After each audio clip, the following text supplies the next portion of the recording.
So guys आज का जो हमारा सेशन है वो है आपका इरिगेशन के प्रीवियस ईयर क्वेश्चन। ठीक है, तो जितनी देर हमारे पास टाइम है उतनी देर हम कोशिश करेंगे इरिगेशन के काफी सारे क्वेश्चन हम लोग कर ले। ठीक है, सो आज का सेशन स्टार्ट करने से पहले ये मैं अपने बारे में बता देता हूँ। मेरा नाम अपूर्व मित्तल है और मैं डीटीयू का एलुमनाई हूँ। अर्लियर इस कॉलेज को दिल्ली कॉलेज ऑफ इंजीनियरिंग बोला जाता था और मेरी बीटेक हुई थी इन 2011।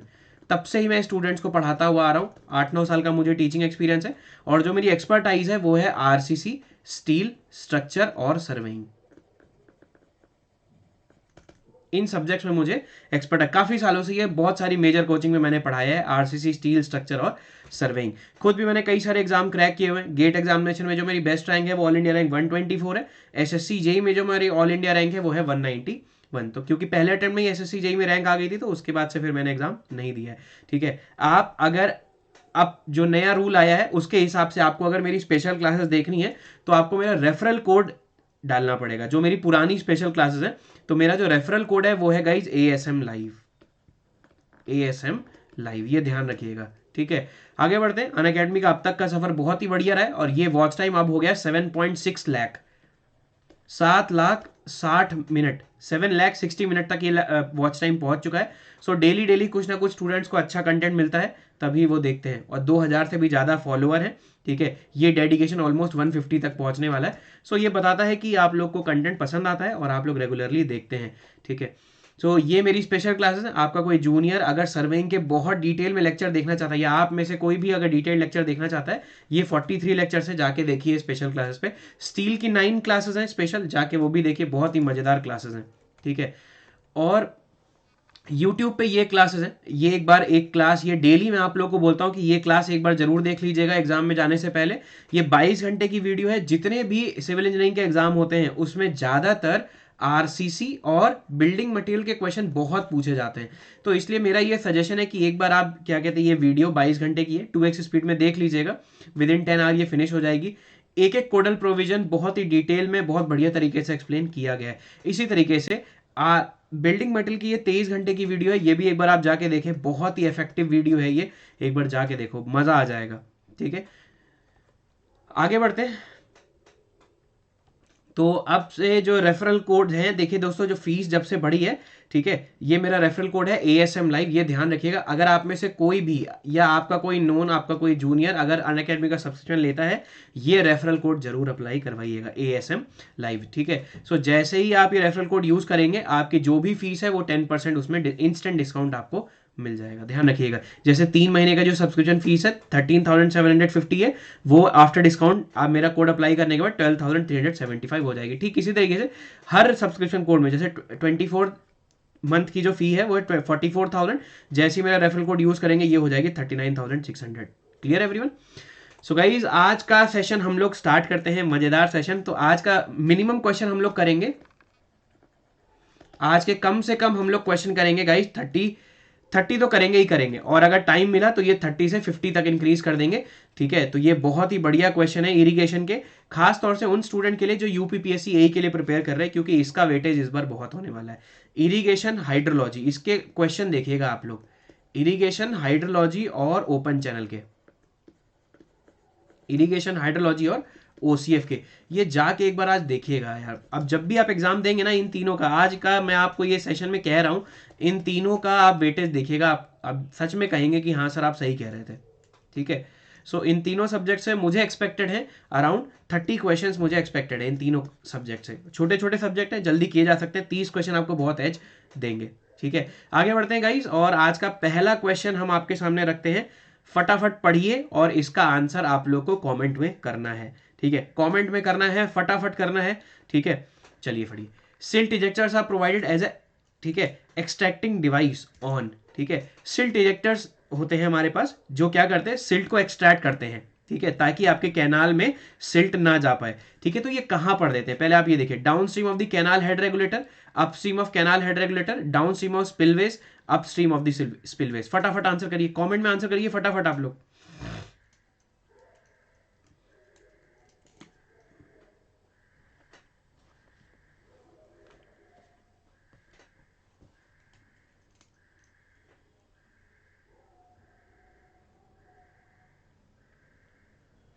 वेरी गुड, वेरी गुड, बहुत सारे स्टूडेंट ने करेक्ट आंसर दिया है।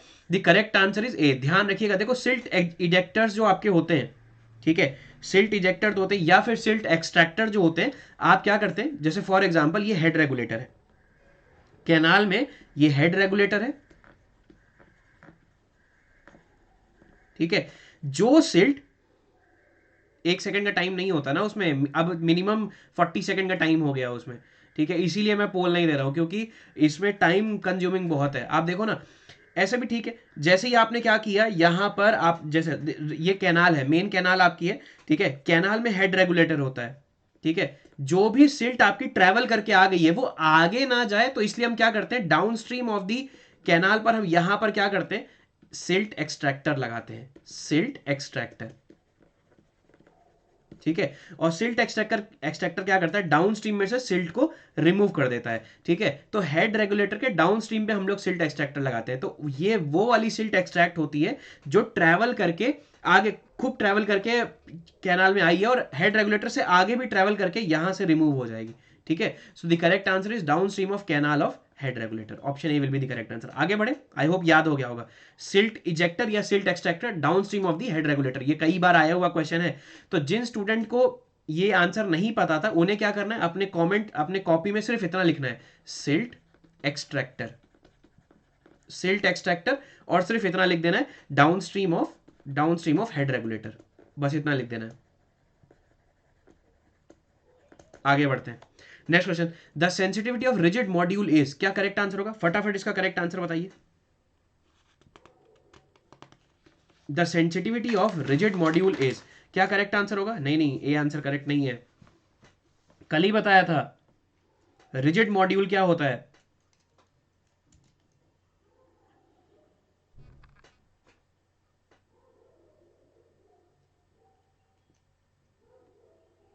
Very good very good.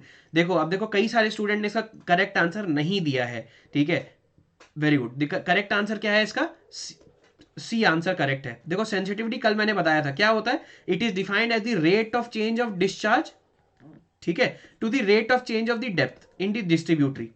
It is defined as the ratio of the rate of change of the discharge in the outlet to the rate of change of the depth in the distributary. अब rigid module में क्या होता है, discharge constant होता है, ठीक है। Rigid module में क्या होता है, रिजिड मॉड्यूल एक तरीके का ऐसा आउटलेट होता है जिसमें डिस्चार्ज कांस्टेंट होता है, ठीक है। तो अगर डिस्चार्ज अगर कांस्टेंट होगा तो इसका जो डेरिवेटिव वो जीरो हो जाएगा, क्या होगा, hence sensitivity of the rigid module should be equal to zero. समझ में आया आप लोगों को, क्वेश्चन नोट डाउन कर लीजिएगा जो नहीं आ रहा है, पोल के समय में जो क्वेश्चन आपको नहीं आता है आप उसे नोट डाउन जरूर कर लीजिएगा। समझ में आ गया आपको,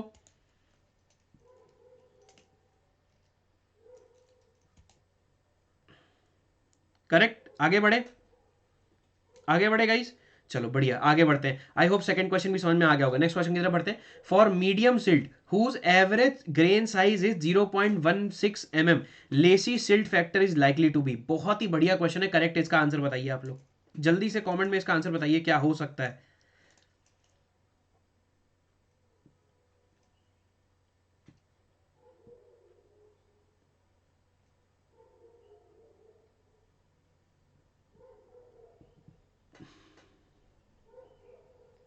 very good very good very good very good. देखिए करेक्ट आंसर क्या है, बहुत ही बढ़िया यार,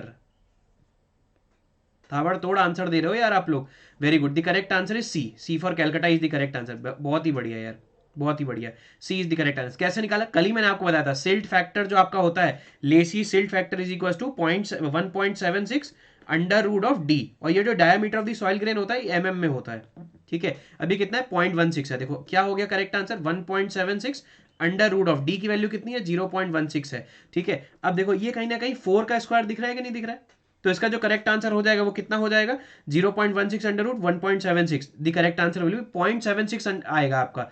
इसका जो करेक्ट आंसर आएगा 0.76 आएगा, 0.70 आएगा, 704। तो ये रफली करेक्ट अप्रोप्रिएट ऑप्शन क्या है, option C will be the correct answer. तो अगर आपको फॉर्मूला याद होगा तो भी आप लोग कर ले जाओगे। बात समझ में आ रही है आप लोग को, है ना, ठीक है ना, क्लियर, ठीक है ना। सो करेक्ट आंसर इज 0.70, ठीक है। तो सी इज द करेक्ट आंसर। तो फॉर्मूला याद रखिएगा, 1.76 अंडर रूट ऑफ डी। मैंने बोला था ना लेसी डिजाइन के ऊपर बहुत सारे क्वेश्चन है, ठीक है, क्योंकि क्या होता है ना, कैनेडी थ्योरी तो हिट एंड ट्रायल होती है और वो आपको चाहे कन्वेंशनल क्वेश्चन हो चाहे फिर आपके ऑब्जेक्टिव क्वेश्चन उसमें नहीं पूछा जाता है। तो इसीलिए क्या होता है कि लेसीज की जो डिजाइन स्टेप्स हैं, उन लेसीज के जो डिजाइन फॉर्मूला उनके ऊपर क्वेश्चन आ जाता है। आगे बढ़ते हैं नेक्स्ट क्वेश्चन की तरफ। अगला क्वेश्चन देखिए, if the discharge in the canal is equal to 70 cumecs with a silt factor of √2, silt factor की वैल्यू भी दी हुई है, the velocity of flow in canal as per Lacey theory is, very good यार, correct answer बताएं आप लोग, पढ़ के तुरंत करेक्ट आंसर बताएं, देखते हैं कितने लोग करेक्ट आंसर करते हैं। Velocity of the flow as per the Lacey's theory, velocity of the flow क्या होता है, क्यू एफ स्क्वायर बाई 140 की पावर 1/6 होता है कि नहीं होता है, ये होता है कि नहीं होता है फॉर्मूला, ठीक है। अब आप देखो बहुत ध्यान से, क्यू एफ स्क्वायर अपॉन 140 की पावर 1/6, ठीक है, डिस्चार्ज की वैल्यू 70 दी हुई है, ठीक है, और सिल्ट फैक्टर f√2 दिया हुआ है, वेरी गुड यार, दी करेक्ट आंसर इज, निकाल सकते हैं ना,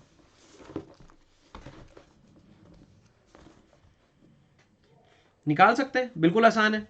देखो क्यू की वैल्यू आपको 70, वेरी गुड यार, क्यू की वैल्यू आपको 70 क्यूमैक दी हुई है, एफ सिल्ट फैक्टर √2 है, √2 का स्क्वायर कर दीजिए आप, √2 का स्क्वायर कर दो 2 आएगा, 70 इंटू 2 इज 140 अपॉन 140 तो है ही, तो ये 1 हो गया, 1 की पावर 1/6 इज 1। तो वेलोसिटी ऑफ द फ्लो का क्या डायमेंशन होगा, metre per second is the correct answer. So correct answer is C, 1 metre per second. हो गया कि नहीं हो गया, जल्दी से आगे बढ़े गाइस, आगे बढ़े, चलो आगे बढ़ते हैं। नेक्स्ट क्वेश्चन देखिए, when the drain is over the canal the structure provided is known as, क्या बोलते हैं, फटाफट कमेंट में आंसर करिए इसका। When the drain is over the canal the structure provided is known as, क्या करेक्ट आंसर होगा, जल्दी जल्दी बताइए यार आप लोग, कोई डिले नहीं, नहीं नहीं नहीं। When the drain is over the canal, drain ऊपर है कैनाल नीचे है, द स्ट्रक्चर प्रोवाइडेड इज, बहुत बढ़िया बहुत बढ़िया। चलो ऑप्शन ई देता हूं, ऑप्शन ई देता हूं, A and D, option F देता हूं, ठीक है, ऑप्शन एफ देता हूं, बी एंड सी, क्या करेक्ट आंसर होगा, 5 ऑप्शन है, सॉरी 6 ऑप्शन है, बताइए क्या करेक्ट ऑप्शन होगा।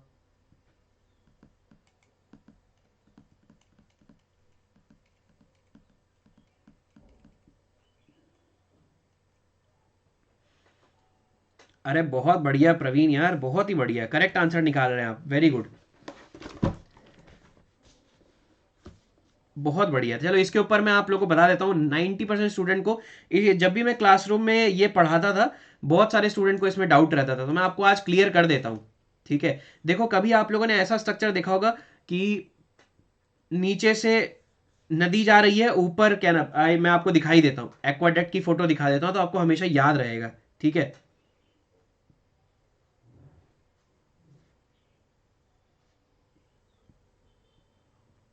रुको एक्वाडक्ट की फोटो ही दिखा देता हूँ,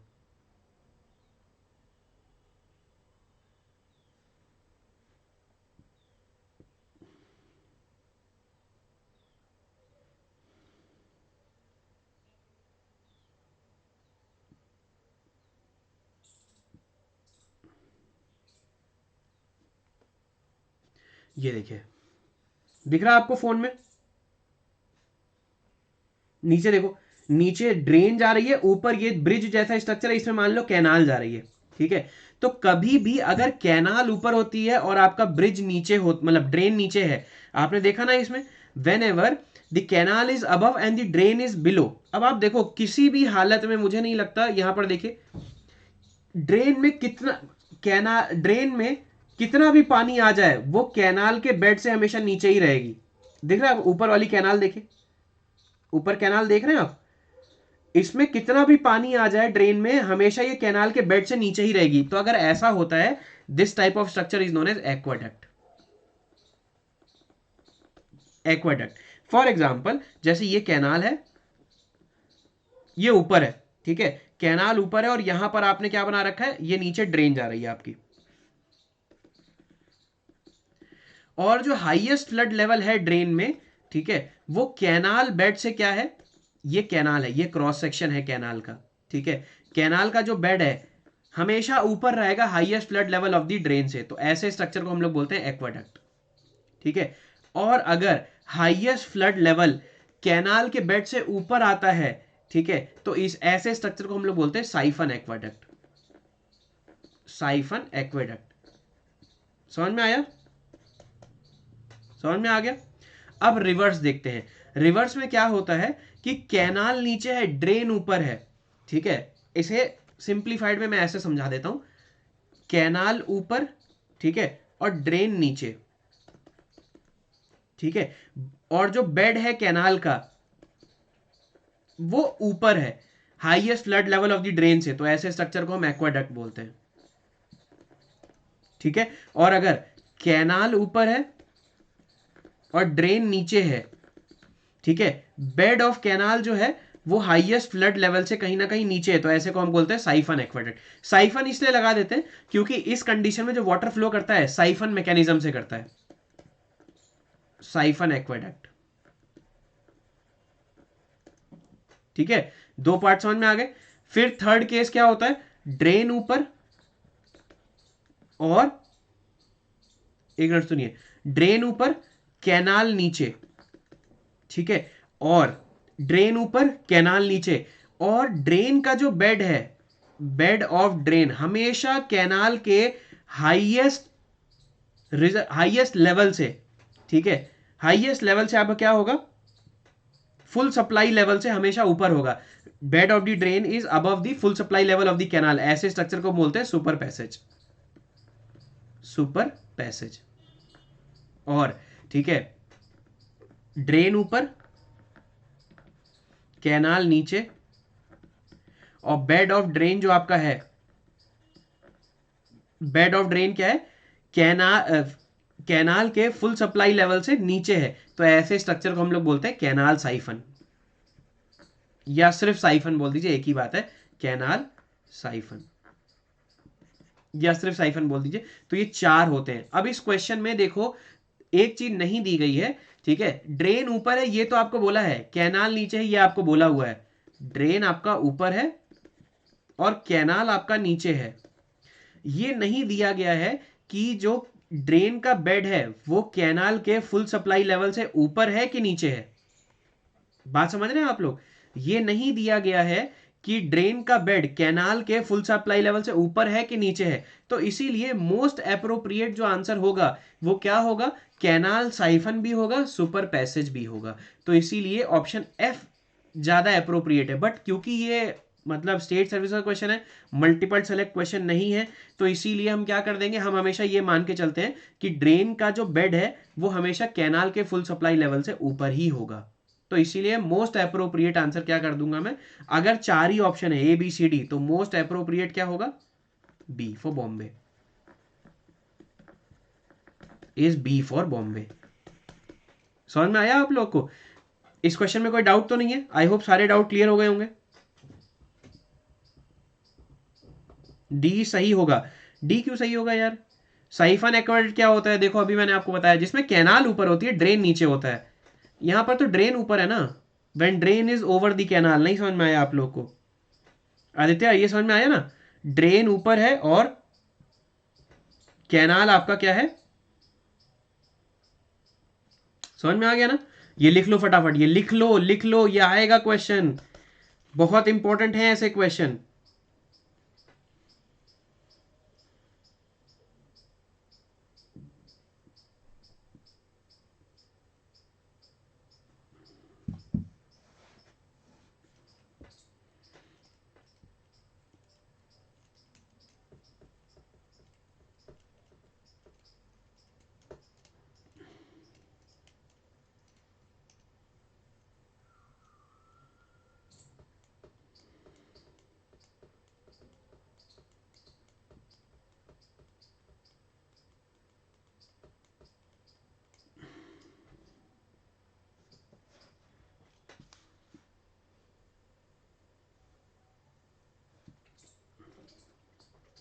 डन, आगे बढ़े, क्लियर? और क्यों ऑप्शन एफ होगा ये समझ में आ गया। और अगर चार ऑप्शन में से सेलेक्ट करना है तो आपका मोस्ट अप्रोप्रिएट आंसर क्या हो जाएगा, बी फॉर बॉम्बे हो जाएगा। ठीक है, अब एक क्वेश्चन का आंसर मुझे करके दिखाएं। आई होप ये लिख लिया होगा आप लोगों ने, लिखा सबने? अब इस क्वेश्चन का आंसर आप लोग करें, देखते हैं कितने स्टूडेंट कर पाते हैं।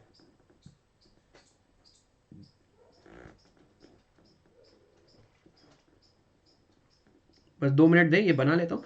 इसमें डाउट नहीं होना चाहिए यार, इस क्वेश्चन में कभी डाउट नहीं होना चाहिए, क्योंकि मैंने देखा है अक्सर जब भी मैं ये क्वेश्चन पूछता हूँ स्टूडेंट को डाउट रह जाता है।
This structure is known as, ये जो स्ट्रक्चर मैंने बनाया है इस स्ट्रक्चर को क्या बोलेंगे, जल्दी बताइए, कमेंट में आंसर करिए।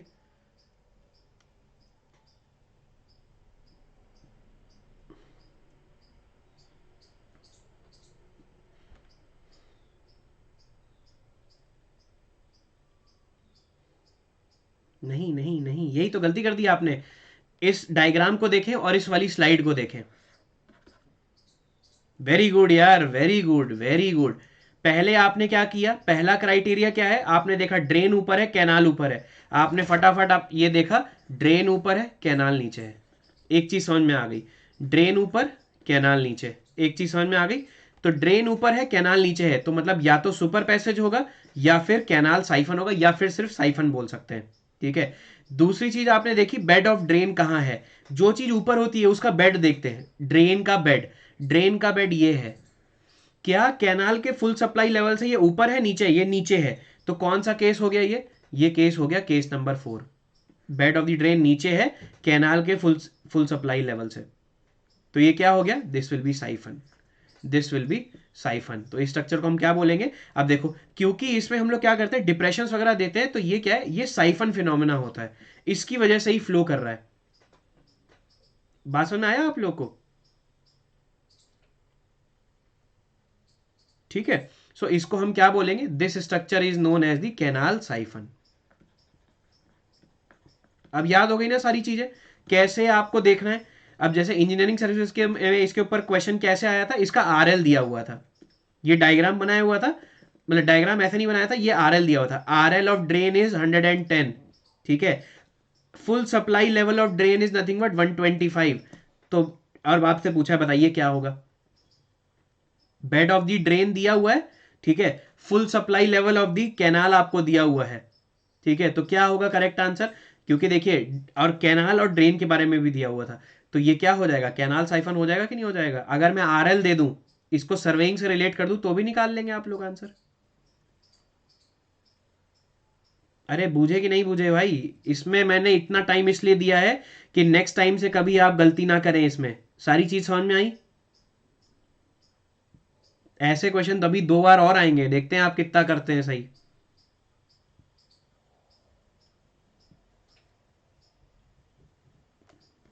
ठीक है, समझ में आ गया सबको। अगले क्वेश्चन की तरफ बढ़े।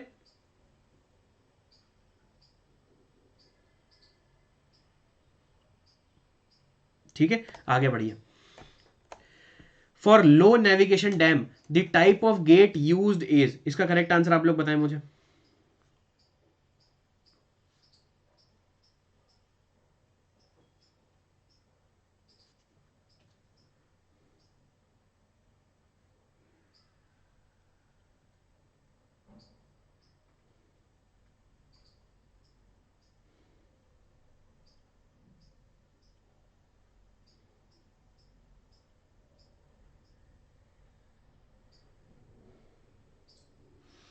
वेरी गुड, लो नेविगेशन डैम है। ठीक है, तो कौन से टाइप का गेट यूज होता है, bear trap gate, bear trap. ठीक है, गेट। ठीक है, अब देखो बहुत ध्यान से, ये होता है bear trap gate. I hope दिख रहा होगा आप लोगों को फिगर में। अब देखो, जब देखो लो नेविगेशन डैम है तो आपने क्या किया, ये गेट गिराए और वाटर आपने अपस्ट्रीम से डाउनस्ट्रीम भेज दिया।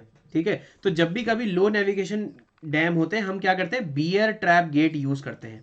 बियर ट्रैप गेट यूज करते हैं, याद रहेगा ना ये वाली चीज।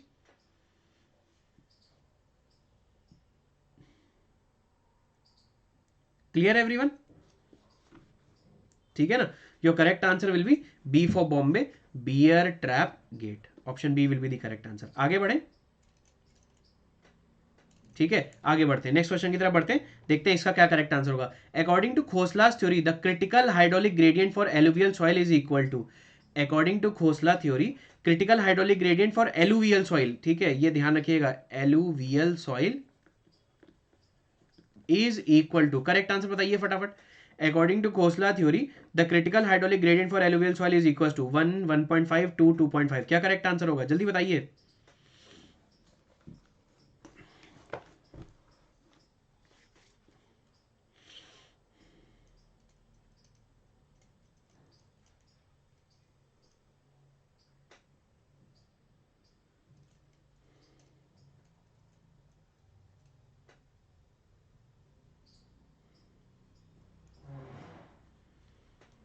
नहीं नहीं, इसका किसी ने भी करेक्ट आंसर, इसका जो करेक्ट आंसर है वो ए, वेरी गुड यार Akhilesh Verma, very good, option is a, A is the correct answer, बहुत ही बढ़िया यार। देखो खोसला ने जो क्रिटिकल हाइड्रोलिक ग्रेडियंट दिया था D H by D T,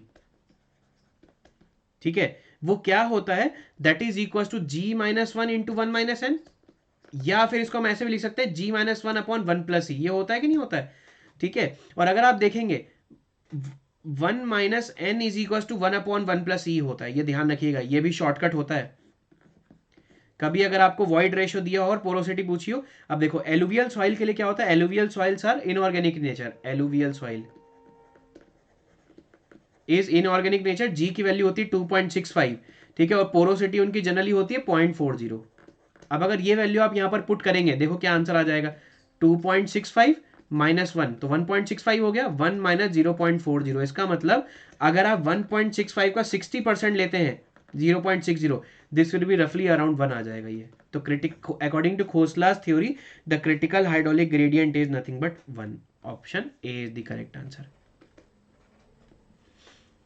For no piping, the hydraulic gradient should be less than the critical hydraulic gradient. समझ में आ रहा है आप लोगों को?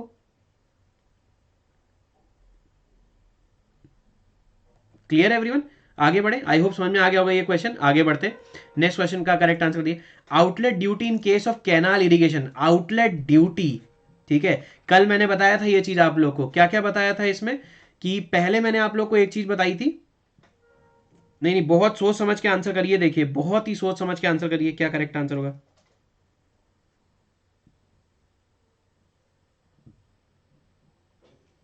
ए will not be the correct answer, जल्दी जल्दी कमेंट में आंसर करिए, क्या आपको लग रहा है।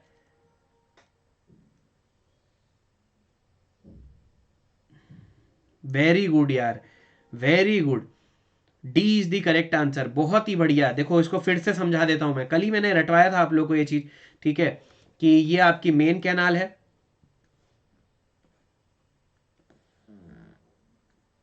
मेन रिवर में से मेन कैनाल निकली, मेन कैनाल से आपकी क्या निकली, डिस्ट्रीब्यूटरी कैनाल, ठीक है, या फिर लेटरल कैनाल, उसमें से निकली माइनर कैनाल, माइनर कैनाल में से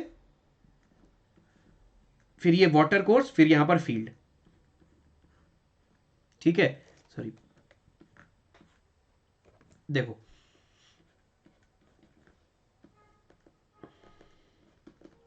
ठीक है, ये हेड रेगुलेटर होता है, यस और no, head regulator is provided at the upstream of the main canal, yes और नो, ये हेड रेगुलेटर है। इसके जस्ट बाद हम लोग क्या अप्लाई करते हैं, सिल्ट सिल्ट एक्सक्लूडर, यस और नो, या silt extractor, silt extractor is provided at the down stream of the head regulator, yes और नो, अभी बताया था मैंने, जल्दी जल्दी कमेंट में आंसर करो, यस और नो। ठीक है, ठीक है, उसके बाद .1 ये हो गया, .2 ये हो गया, ठीक है, .3 ये हो गया, .4 ये हो गया। अब देखो, duty at place one is known as the gross quantity, duty at place two that is head of the main canal sorry minor canal is known as the lateral quantity, या lateral canal is known as lateral quantity, duty at the head of lateral canal is known as the lateral quantity. D3, duty at the head of the water course is known as the outlet factor, outlet factor या फिर इसे outlet duty भी बोलते हैं. D3 is also known as the outlet duty. D4 क्या है, duty at the head of the water course at the field is known as, D4 की value कितनी है, duty at the head of the field is known as the net quantity. अब एक चीज बहुत ध्यान से देखिए, as we move down duty increases, मतलब D4 की वैल्यू बड़ी होगी as compare to the D1. इसका मतलब आउटलेट ड्यूटी जो है ये बस किससे छोटी होगी, ये छोटी होगी नेट क्वांटिटी से. ऑप्शन देख लीजिए आप, आउटलेट ड्यूटी जो है हायर है नेट क्वांटिटी से. देखो क्या D3 D4 से बड़ा होगा, नहीं होगा, तो ऑप्शन ए गलत हो गया. ठीक है, क्या ये छोटा होगा लेटरल क्वांटिटी से, लेटरल क्वांटिटी कहां पर है, D2 है, तो D3 बड़ा है D2 से, तो ये तो गलत दिया हुआ है, ये सेकंड स्टेटमेंट भी गलत हो गया आपका. Is lower than gross quantity, ये ग्रॉस क्वांटिटी से भी बड़ा होगा क्योंकि D3 बड़ा है D1 से, तो ये बड़ा है, यहां पर क्या दिया हुआ है, छोटा दिया हुआ है, ये भी गलत हो गया. Is equal to duty at the head of water course, तो आउटलेट ड्यूटी या outlet factor is known as the duty at the head of water course. समझ में आया क्यों ऑप्शन डी इसका करेक्ट होगा, बताएं मुझे फटाफट. इस पे इसलिए टाइम दे रहा हूं क्योंकि इसके क्वेश्चन मिलेंगे आपको एग्जाम में. मैंने सॉइल में, इन्वायरमेंट में इतना टाइम नहीं लिया था जितना मैं इरिगेशन में और हाइड्रोलॉजी में टाइम लूंगा. समझ में आ रहा है आप लोग को.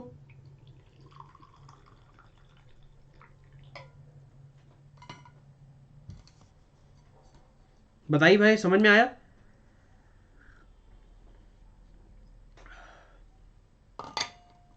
आगे बढ़े. ठीक है, बिल्कुल हो जाएगी अभी, बिल्कुल अभी हो जाएगी, जस्ट क्लास के बाद तुरंत हो जाएगी. आगे बढ़े, आगे बढ़ते हैं. आई होप ये क्वेश्चन समझ में आ गया होगा. नेक्स्ट क्वेश्चन की तरफ बढ़ते हैं. इसका आंसर बताइए. Volumetric method of assessment leads to, ठीक है, जब भी कभी हम ड्यूटी का असेसमेंट करते हैं बाय वॉल्यूमेट्रिक मेथड, कितना वॉल्यूम का पानी आया, तो उससे जो हम ड्यूटी निकालते हैं वो हायर ड्यूटी होता है, लोअर ड्यूटी होता है, नॉर्मल ड्यूटी होता है, has no impact on duty. फटाफट इसका आंसर करिए.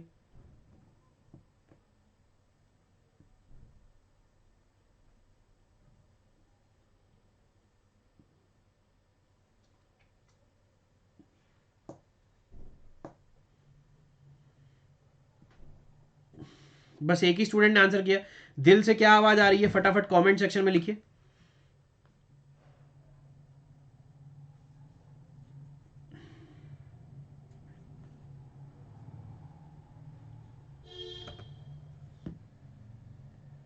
Volumetric assessment of duty.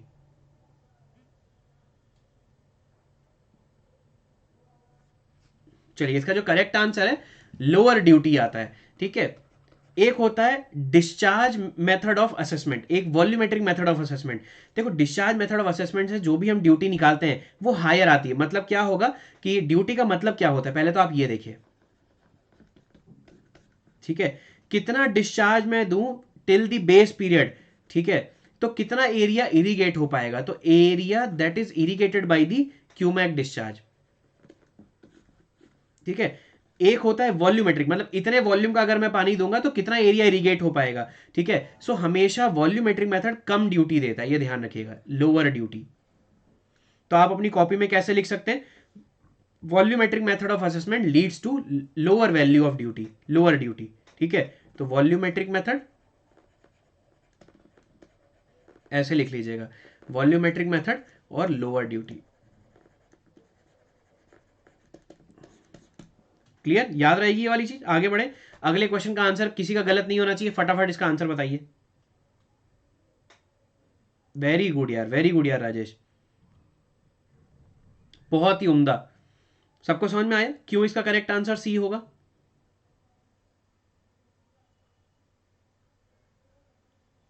Very good. अभी हमने देखा था वेलोसिटी ऑफ द फ्लो का क्या फॉर्मूला होता है, ठीक है, वेलोसिटी ऑफ द फ्लो का फॉर्मूला होता है Q F square divide by 140 की पावर 1/6। अब डिस्चार्ज आपको 70 दिया हुआ है cumec into silt factor कितना दिया हुआ है √2 का स्क्वायर जब मैं करूंगा तो क्या आएगा 2 आएगा डिवाइड बाई 140। अब ऊपर भी 140 नीचे भी 140। अब 1 की पावर अगर कितना भी कर लो वो 1 ही रहता है। ठीक है, तो answer will be 1 metre per second. Option C will be the correct answer. समझ में आया सबको? Understood everyone? आगे बढ़ते हैं, नेक्स्ट क्वेश्चन की तरफ बढ़ते हैं। अगले क्वेश्चन का आंसर करिए। The suspended silt concentration in A channel carrying silt load is. बहुत ही बढ़िया क्वेश्चन है कि कैनाल में, चैनल में, ठीक है, जो सस्पेंडेड सिल्ट कॉन्सेंट्रेशन होता है, सस्पेंडेड सिल्ट कॉन्सेंट्रेशन जो आपका होता है वो कहां ज्यादा होता है? बेस में ज्यादा होता है, टॉप में ज्यादा होता है, मिड में ज्यादा होता है? क्वेश्चन के ऑप्शन पढ़िए और फटाफट कमेंट में आंसर करिए।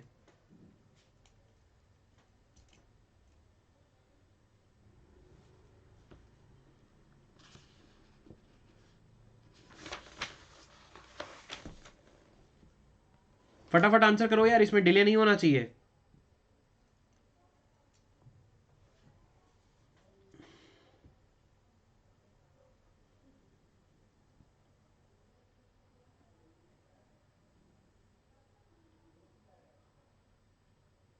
देखो इसका जो करेक्ट आंसर होता है सिल्ट कॉन्सेंट्रेशन।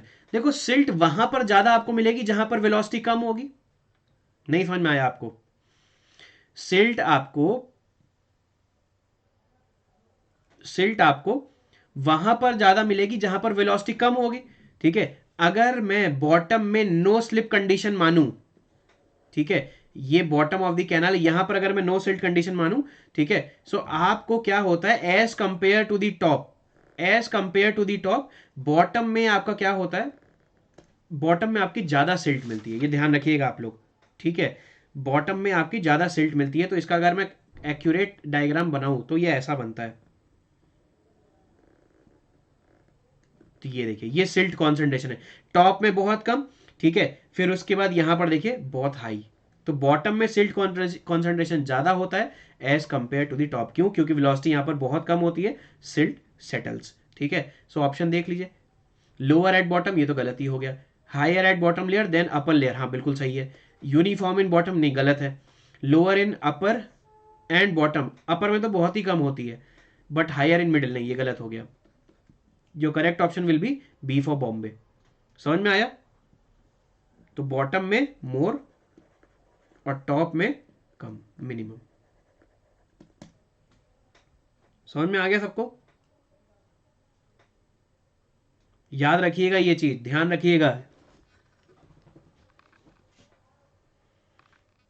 ध्यान रखेंगे ना गाइज ये चीज।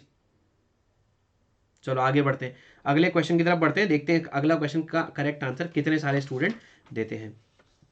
ठीक है, Sharda type fall the rectangular crest can be used for discharge up to. देखो रेक्टेंगुलर क्रेस्ट कहीं ना कहीं आपने ऐसा देखा होगा, यहां से वाटर फ्लो करने लग जाएगा ऐसे।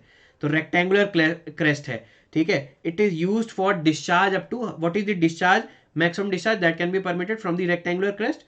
0.14, 140, 14, नन ऑफ दीज। क्या करेक्ट ऑप्शन होगा जल्दी बताइए मुझे।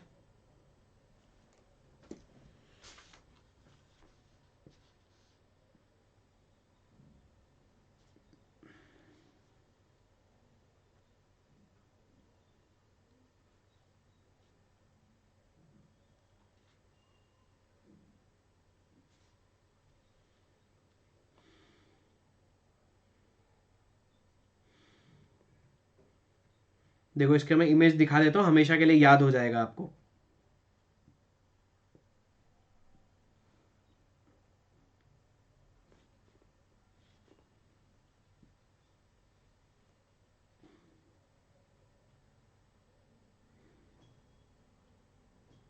ये इमेज देखिए आप लोग, दिखा आप लोगों को? ये शारदा टाइप फॉल है, दिख रहा है? रेक्टेंगुलर क्रैश दिखा जहां से आपका फ्लो हो रहा है, ऊपर से देखिए, दिखा? ये देखिए, यहां से देखो, ये रेक्टेंगुलर क्रेस्ट होता है। ये मैंने बनाने की कोशिश करी थी, आई होप आप समझ गए होंगे। ये रेक्टेंगुलर क्रेस्ट है कि नहीं है, दिखाया था ना इमेज में। सो ऐसे टाइप के शारदा टाइप रेक्टेंगुलर क्रेस्ट कितने डिस्चार्ज के लिए है? It is used for 14 cumec discharge. याद रखिएगा, C is the correct answer. ठीक है, C will be the correct answer, 14 cumec will be the correct answer. आगे बढ़ते हैं। ठीक है, the thickness of concrete lining is governed by, ठीक है, इसमें ऑप्शन ई भी ले लीजिए, ऑल ऑफ द अबव।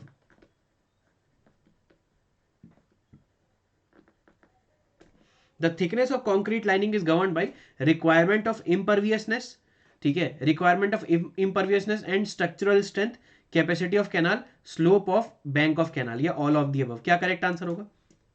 फटाफट मुझे बताएं कि जो आप लाइनिंग कर रहे हैं, इसमें जो आप लाइनिंग करेंगे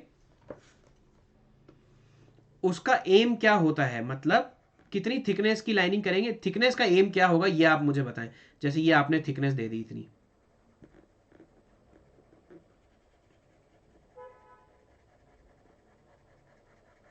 क्या करेक्ट आंसर होगा मुझे बताएं जल्दी। ठीक है, बट मान लीजिए ई ऑप्शन नहीं है एग्जाम में, सिर्फ ये चारों ही हैं, तो क्या करेक्ट आंसर देंगे आप? वैसे तो देखिए चारों ही मेन पर्पस हैं। ठीक है, इम्परवियस कितने रिक्वायरमेंट, इम्परवियस की कितनी रिक्वायरमेंट है, जितनी ज्यादा थिकनेस होगी उतना ज्यादा इम्परवियसनेस आएगा कि नहीं आएगा, उतना ही ज्यादा स्ट्रक्चरल स्ट्रेंथ भी आएगा। ठीक है, अब देखो इसका जो करेक्ट आंसर है, अगर आपका क्वेश्चन में ई ऑप्शन नहीं होता, मान लेते हैं ई ऑप्शन आपका नहीं है, तो इसमें से मोस्ट अप्रोप्रिएट आंसर कौन सा होगा? The most appropriate answer will be B for Bombay, requirement of imperviousness and structural strength. समझ में आ गया? कितने डिग्री की इंपरवियसनेस रखने वाले हैं और कितनी स्ट्रेंथ रखने वाले हैं। स्ट्रक्चरल स्ट्रेंथ मतलब कि कम से कम यहां से स्कोरिंग हो, मतलब जितनी अच्छी लाइनिंग होगी उतनी स्ट्रेंथ ज्यादा होगी। ठीक है, फॉर एग्जाम्पल, ठीक है, टाइल की लाइनिंग, बोल्डर्स की लाइनिंग आप कंपेयर कर सकते हैं, कंक्रीट की लाइनिंग, ठीक है ना। Good is the quality of lining, more will be the strength. तो ऑप्शन बी आपका मोस्ट अप्रोप्रिएट रहेगा। समझ में आया सबको?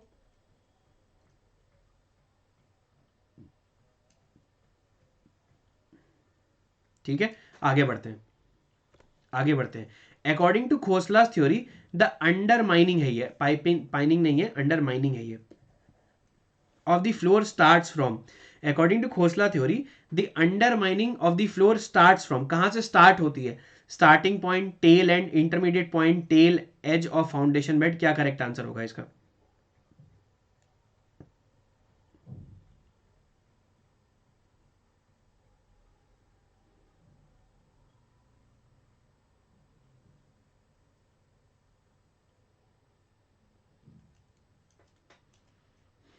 वेरी गुड यार प्रवीण, बहुत ही बढ़िया। The correct answer is B for Bombay, tail end will be the correct answer. ठीक है, तो देखो क्या होता है, स्टार्ट्स फ्रॉम पूछा है, जैसे for example this is a hydraulic structure,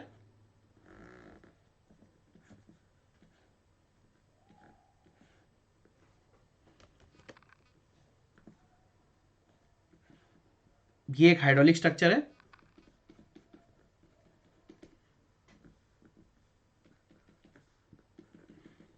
ठीक है, और यहां पर भी डाउनस्ट्रीम वाटर है। तो देखो होता क्या है बेसिकली, द अंडरमाइनिंग,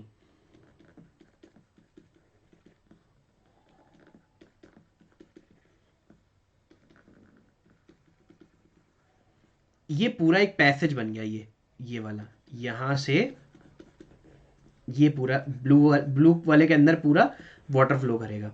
ठीक है, इससे होता क्या है, वाटर जो आपके हाइड्रोलिक स्ट्रक्चर की रिटेनिंग रिजर्वायर कैपेसिटी वो कम हो जाएगी, क्योंकि अगर वाटर सीप करके यहाँ पर आ गया, ठीक है, सो इसकी आपकी क्या कम हो जाएगी, that is reservoir capacity come. But जो पहला ये स्टार्ट होता है वो टेल एंड से होता है, ये टेल एंड से होता है, ये ध्यान रखिएगा,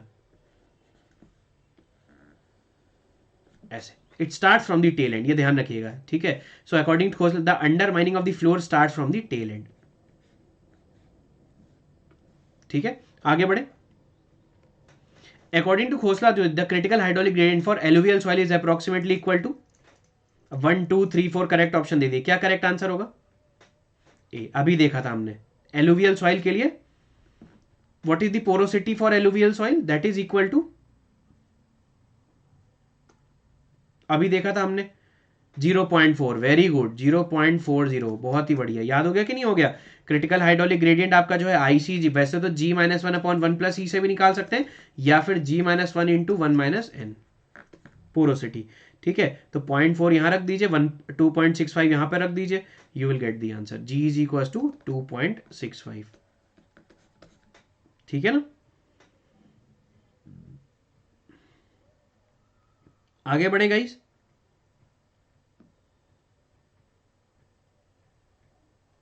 चलो आगे बढ़ते हैं, नेक्स्ट क्वेश्चन की तरफ बढ़ते हैं, इसका करेक्ट आंसर बताइए।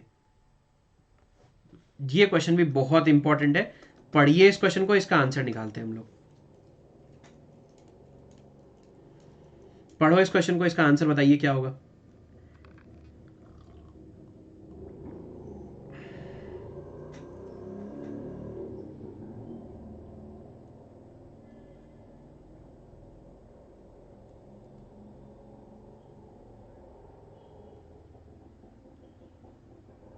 चलो समझे इस क्वेश्चन को? नहीं नहीं, इसका करेक्ट आंसर जो है पैराबोला होगा, इसका करेक्ट आंसर। ठीक है ना, parabola will be the correct answer. देखो कैसे होता है, जैसे ये आपके पास एक ग्रेविटी डैम है,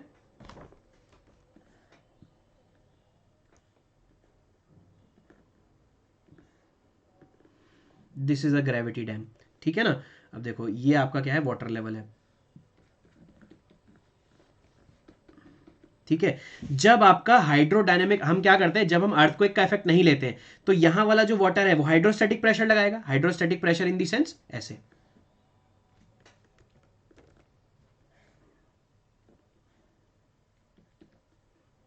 ये देखो ट्राइंगुलर स्ट्रेस डिस्ट्रीब्यूशन आपका हो गया।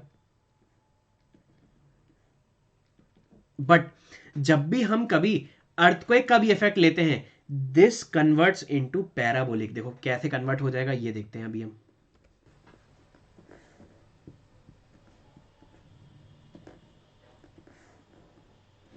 This stress distribution converts into parabolic stress distribution. ठीक है, तो ये आपका ऐसा हो जाता है, ऐसा।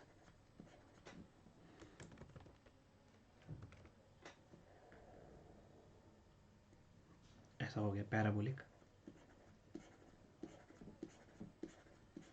ठीक है, और इसका जो रिजल्टेंट होता है ये ध्यान रखिएगा, इसका जो रिजल्टेंट है दैट इज यहां पर। ठीक है, ट्राइंगुलर स्ट्रेस डिस्ट्रीब्यूशन का जो रिजल्टेंट होगा वो बेस से, यहां से बेस से h/3 पर, इसका जो रिजल्टेंट है वो होगा यहां से 0.42 h पर, ये ध्यान रखिएगा 0.42 h, और इसका जो रिजल्टेंट है वो है 0.55 k into gamma W into H का स्क्वायर। ठीक है, और ये जो प्रेशर डिस्ट्रीब्यूशन है, ये जो P है, जब आपका अर्थक्वेक नहीं है तो ये कहां पर ऐड करेगा, ये ऐड करेगा h/3 पर। ठीक है, और ये P की वैल्यू कितनी है, ये है गामा डब्ल्यू इंटू एच। तो ये रिजल्टेंट कितना हो जाएगा, ट्राइंगुलर स्ट्रेस डिस्ट्रीब्यूशन का रिजल्टेंट क्या होगा, हाफ बेस इंटू हाइट। ठीक है, हाफ बेस कितना है गामा डब्ल्यू इंटू एच, और हाइट कितना है एच, तो गामा डब्ल्यू एच स्क्वायर हो जाएगा। Half gamma W H square मतलब 0.5 गामा डब्ल्यू एच स्क्वायर, जब ट्राइंगुलर स्ट्रेस डिस्ट्रीब्यूशन है। और रिजल्टेंट आपका क्या होगा h/3 पे। और जब आप अर्थक्वेक का इफेक्ट ले रहे हैं, ठीक है, जब आप अर्थक्वेक का इफेक्ट लेते हैं तो क्या होता है, जो आपका एक्सेलरेशन प्रोड्यूस होता है वाटर में, उसकी वजह से एडिशनल प्रेशर लगता है। ठीक, इसीलिए तो 0.5 की जगह 0.55 k into gamma W H square ले रहे हैं। बात समझ में आया? और ये कितने एंड पर लग रहा है, 0.42 h पर लग रहा है। बात समझ में आ गई आप लोग को? ठीक है, तो क्वेश्चन पढ़िए। ठीक है, in case of gravity dam subjected to earthquake the hydrodynamic pressure variation is generally taken to be parabolic. Your answer will be parabolic.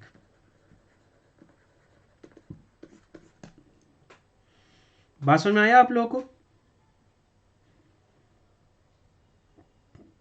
I hope समझ में आ रहा होगा यार, क्लियर है? आगे बढ़े। जो क्वेश्चन नहीं आ रहा है कीवर्ड बना के लिख जरूर लीजिएगा, आप में से कितने लोग ऐसे हैं जो कीवर्ड बना के लिख रहे हैं कॉपी में? लिख रहे हो ना? बहुत ही बढ़िया, बहुत बढ़िया यार। एज इट इज आपको क्वेश्चन मिल जाएंगे। स्टेट सर्विसेज वगैरह में नहीं डिफरेंट होते हैं क्वेश्चन, इतना मैन पावर नहीं है कि वो बैठ के साल भर नए नए क्वेश्चन फ्रेम करें, तो रिपीटेड मिल जाते हैं। तो आप जैसे अगर मैं होता आपकी जगह पे तो यहां पर क्या करता, ठीक है, ग्रेविटी डैम, अगर मैं अर्थक्वेक कंसिडर करूंगा तो what will be the stress pressure variation is parabolic, parabolic pressure variation, parabolic pressure variation. बस इतना लिख लेता, एक क्वेश्चन एक लाइन में कवर हो गया, आपको इतना पूरा लिखने भी नहीं पड़ी, पूरा ग्रंथ भी नहीं लिखना पड़ा। आगे आगे बढ़े, आगे बढ़े ना गाइस। नेक्स्ट देखिए, according to Casagrande method of determining phreatic line, ठीक है, method of determining the phreatic line in a earthen dam with horizontal filter the starting point of top parabola is located at, देखो ये question भी आपको unusual है, नहीं मिलेगा बहुत ज्यादा। तो ये 0.5L away from the cutting edge, 0.3L away from the cutting edge, 0.2L away from cutting edge, 0.1L away from cutting edge, where L is the horizontal projection of upstream slope lying below water surface। क्या correct? अरे very good यार, very good, correct answer आपने बता दिया, ये तो बहुत ही बढ़िया है।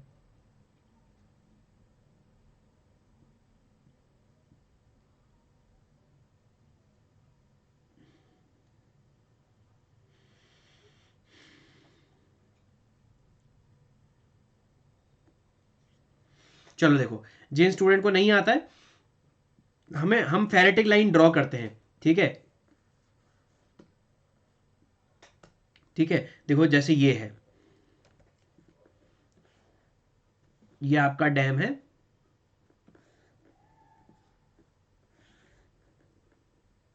ठीक है। यहां पर हम लोग क्या करते हैं, ग्रेडेड फिल्टर देते हैं at the down stream and. यहां पर हमने क्या दे दिया, ग्रेडेड फिल्टर दे दिया।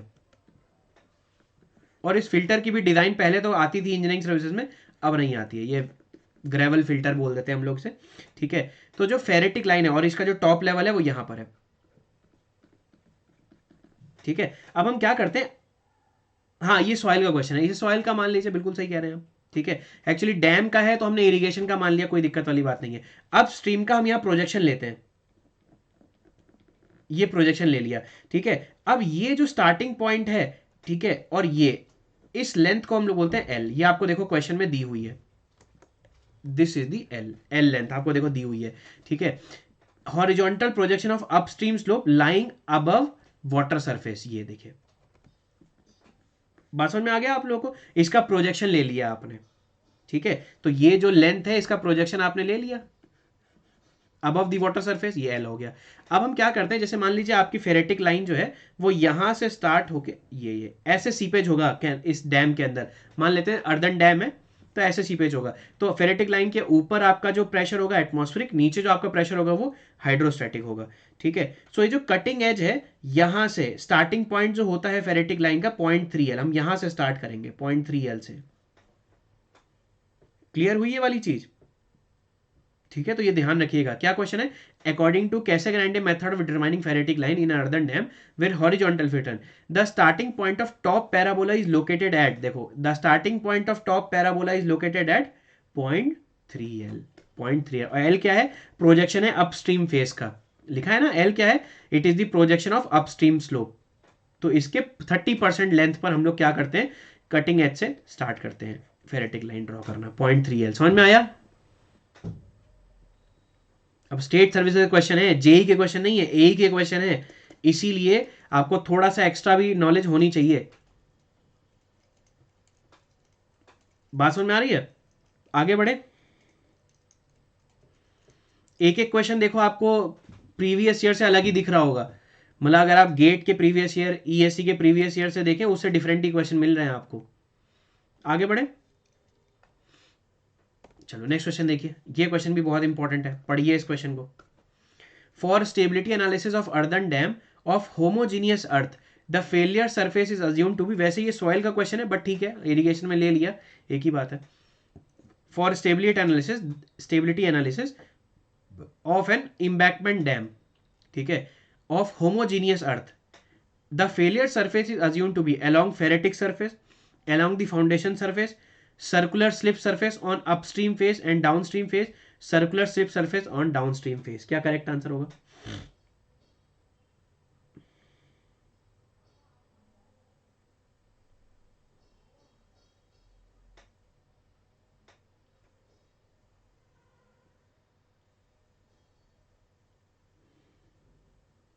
चलो देखो यहां पर, देखो इसका जो करेक्ट आंसर है, जब भी हम कभी इम्बैकमेंट डैम जो है, ठीक है, उसकी अब स्टेबिलिटी की बात करते हैं, तो देखो बहुत ध्यान से देखिएगा,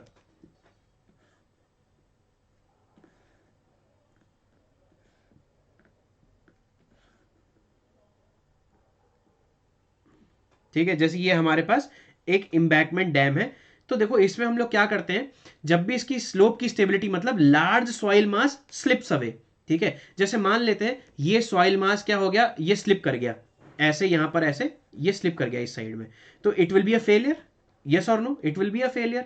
तो हम लोग क्या करते हैं फॉर द एनालिसिस, ठीक है, अपस्ट्रीम पे नहीं, हम लोग डाउनस्ट्रीम पे क्या करते हैं, क्योंकि देखो क्या होता है, डाउनस्ट्रीम की स्टेबिलिटी हम लोग चेक करते हैं, ठीक है, और डाउनस्ट्रीम में हम लोग क्या करते हैं, स्वीडिश स्लिप सर्कल मेथड से हम लोग क्या करते हैं, इसकी स्टेबिलिटी चेक करते हैं, कहीं ओवरटर्न तो नहीं हो रहा है।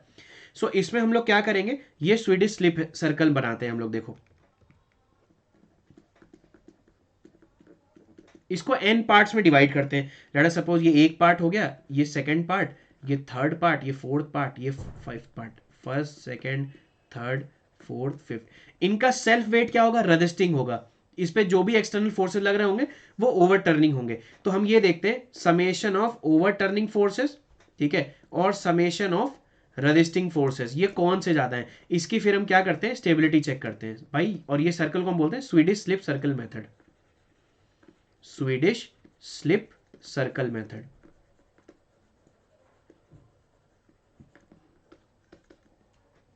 क्लियर हो रही है वाली बात,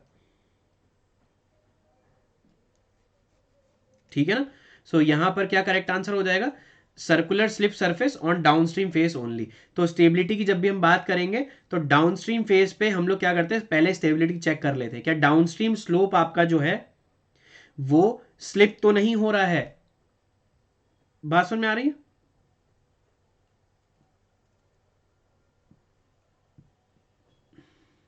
ठीक है, आगे बढ़े, आगे बढ़ते हैं, नेक्स्ट क्वेश्चन की तरफ बढ़े। Of the following spillway crest gate the least human या mechanical effort to operate is required for, क्या करेक्ट आंसर होगा? बहुत ही बढ़िया क्वेश्चन है, ठीक है, इनमें से कौन सा स्पिलवे के जो गेट्स होते हैं उनमें सबसे कम ह्यूमन और मैकेनिकल एफर्ट लगेगा जब भी आप इन्हें ऑपरेट कर रहे होंगे, ठीक है, चलो मैं इसकी इमेज भी आप लोगों को दिखा देता हूं, क्या करेक्ट आंसर होगा?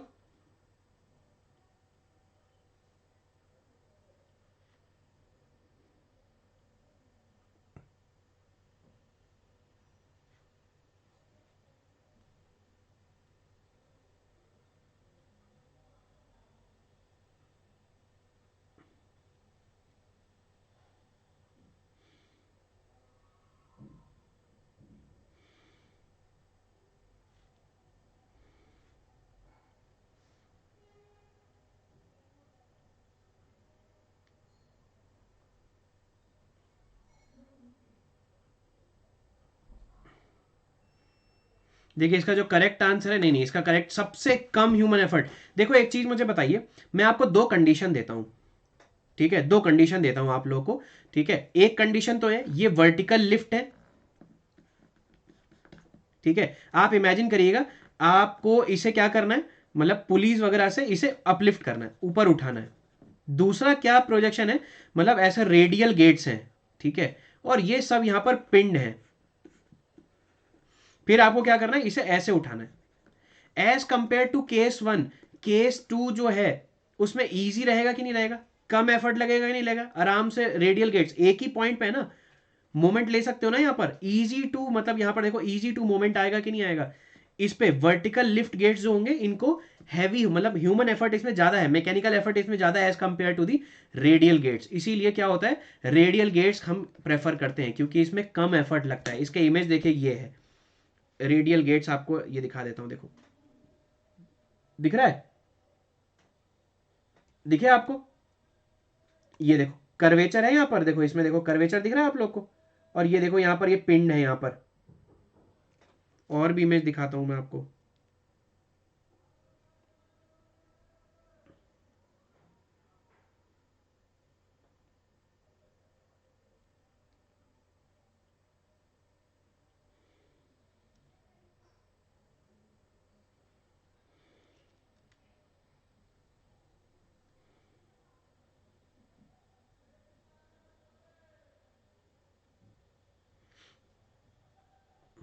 समझ में आया ये चीज भाई, इन दोनों में डिफरेंस समझ में आ गया ना आप लोगों को।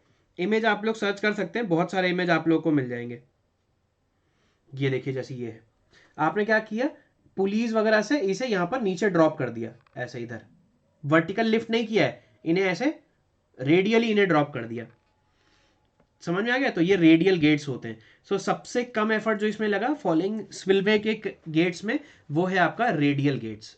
Option C will be the correct answer. समझ में आया।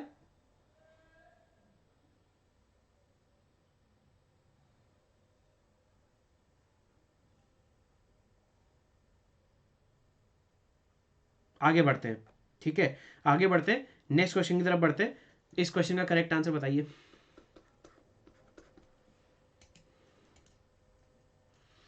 एक ग्रेविटी डैम डिजाइन करना है यूजिंग स्टोन मैसनरी, जिस स्टोन का जो स्पेसिफिक ग्रेविटी है वो है 2.25, to store water up to the height of 30 metre, मतलब उसमें जो रिजर्वॉयर लेवल है 30 मीटर तक का पानी आपको स्टोर करना है, उसमें अपलिफ्ट कोफिशिएंट जो आपका है वो 0.4 है। The base of dam should be a minimum width of, क्या करेक्ट आंसर होगा, जल्दी बताएं मुझे। कुछ भी नहीं दिया है डैम के बारे में, तो आप क्या ले लेंगे, एलिमेंट्री प्रोफाइल ऑफ डैम ले लेंगे कि नहीं ले लेंगे। इस क्वेश्चन को सॉल्व कर सकते हैं आप लोग, इमेजिन करिए कैसे करेंगे।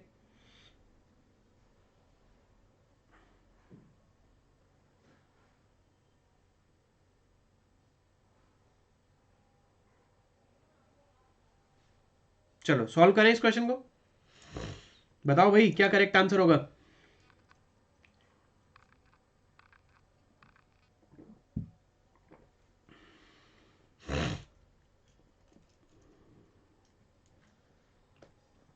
सी फॉर कैलकाटा, नहीं नहीं सी नहीं, नहीं देखो देखो, एलिमेंट्री प्रोफाइल ऑफ डैम में आपने देखा था, पहली बात तो मुझे बताया एलिमेंट्री प्रोफाइल ऑफ डैम होता क्या है।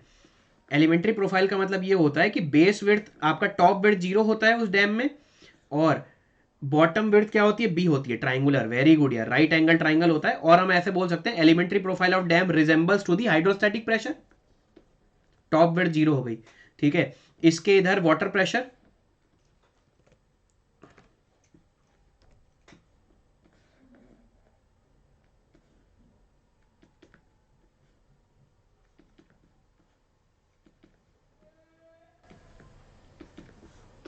और बॉटम में अपलिफ्ट प्रेशर, होगा कि नहीं होगा, है ना। तो देखो इसमें क्या होता है कि अगर इस डैम में स्लाइडिंग ना हो, ठीक है, रेजिस्टेंट अगेंस्ट स्लाइडिंग, तो बी बाई एच का जो रेशियो होता है that should be greater than equal to 1 upon, ठीक है, specific gravity minus C, mu times of G minus C. और अगर आपको इसे क्रैकिंग से बचाना है, फेलियर से, ठीक है, टेंसाइल फेलियर से अगर आपको बचाना है, तो बी बाई एच जो आपका होता है वो greater than equal to 1 upon under root of G minus C होता है, ठीक है। अब यहां से आप निकाल लीजिए, आपसे बेस पूछा है ना, तो base of the dam should be greater than equal to H upon under root of G minus C, ठीक है। अब एच की वैल्यू 30 मीटर आपको दी हुई है, अंडर रूट ऑफ जी की वैल्यू 2.25 है, माइनस सी की वैल्यू 0.4। इसे जब आप सॉल्व करेंगे, ठीक है, 2.25 माइनस 4 और उसका under root 30 divide by this जब आप करेंगे, तो B should be greater than equal to, इसे सॉल्व कैसे करेंगे, अब एग्जैक्ट तो सॉल्व करना नहीं है आपको, ठीक है। तो 30 डिवाइड बाई, ये आप देख लो, ये एक से बड़ा आ रहा है एक से छोटा आ रहा है, ठीक है। तो ये अगर एक से छोटा आएगा तो ये 30 से ऊपर वैल्यू जाएगी, और अगर ये एक से बड़ा आएगा तो 30 से वैल्यू नीचे आएगी। तो 2.25 माइनस 0.4 करेंगे तो कितना आ जाएगा, 0.4 करेंगे तो आपका आ जाएगा 1.80 कुछ आएगा, 30 डिवाइड बाई 1.80, आया कि नहीं आया। आ गया ना। अब 1.80 है, 1.80 मतलब ये वैल्यू कहीं नहीं नहीं, ये तो आपने कैलकुलेटर से सॉल्व कर लिया, ठीक है, ये वैल्यू कहीं ना कहीं आपकी एक से तो बड़ी ही आएगी। 1.80 एक से बड़ी आएगी कि नहीं आएगी? मान लेते जो भी आई, एक के नियर 1.0 कुछ आएगी, 1.0 कुछ आ गई, ठीक है, 1.0 कुछ अगर आई तो ये वैल्यू स्लाइटली कम होगी, स्लाइटली कम होगी मतलब your answer range will be around 25-26। Calculate करने की जरूरत नहीं है, अब आप ऑप्शन देखो, मतलब कहीं ना कहीं आपका 50 तक तो नहीं पहुंचेगा, 50 तक तो ये वैल्यू नहीं पहुंचेगी, 18 भी नहीं होगी, 14 भी नहीं होगी, 50 भी नहीं होगी, तो यार correct answer will be option है 22। तो बिना कैलकुलेटर के सॉल्व कर लिया कि नहीं कर लिया? वैसे अंडर रूट ऑफ 1.80 कितना होता है, कैलकुलेट कर लीजिए फटाफट।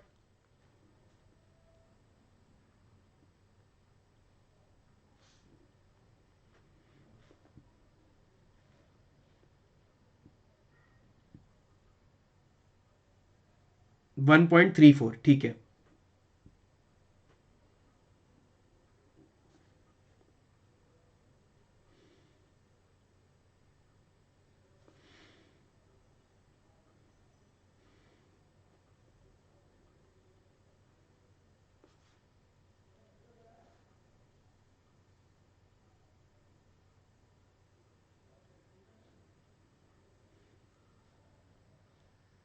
1.34, हाँ, 1.34 मतलब 30% और इस वैल्यू को कम कर, मतलब डिवाइड बाई 1.34। समझ में आ गया आप लोग को क्या करेक्ट आंसर हो जाएगा? तो रफली अराउंड 22-23 के आसपास आंसर आएगा। तो B, width of the dam should be greater than equal to 22। Your correct option will be option A. समझ में आ गया सबको? बताएं भाई मुझे।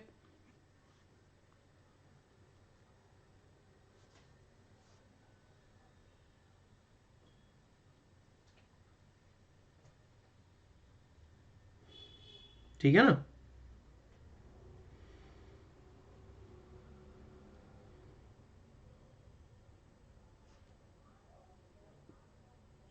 आगे बढ़े। क्लियर है एवरीवन? तो ये दो फॉर्मूले याद रखिएगा कि अगर आपका स्लाइडिंग ना हो एलिमेंट्री डैम में, फॉर नो स्लाइडिंग, ये नो स्लाइडिंग के लिए, और ये नो टेंशन के लिए।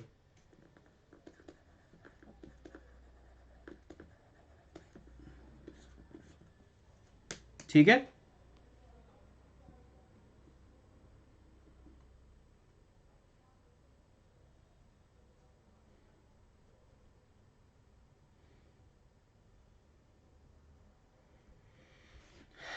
आगे बढ़े भाई।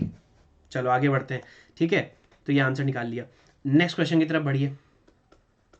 इन a dam project with high side and narrow gorge, the most suitable type of spillway is side channel spillway, ogee spillway, chute spillway और साइफन स्पिलवे। क्या करेक्ट आंसर होगा इसका, बताइए मुझे फटाफट। और मैं सारे आज आपको मतलब इसके इमेजेस दिखा देता हूं। देखो स्पिलवेज के ऊपर भी क्वेश्चन आते हैं, ठीक है, स्पिलवे के ऊपर क्वेश्चन आते हैं। मैं आप लोगों को स्पिलवे दिखा देता हूं क्या होते हैं। नहीं नहीं नहीं नहीं, ये आंसर नहीं है।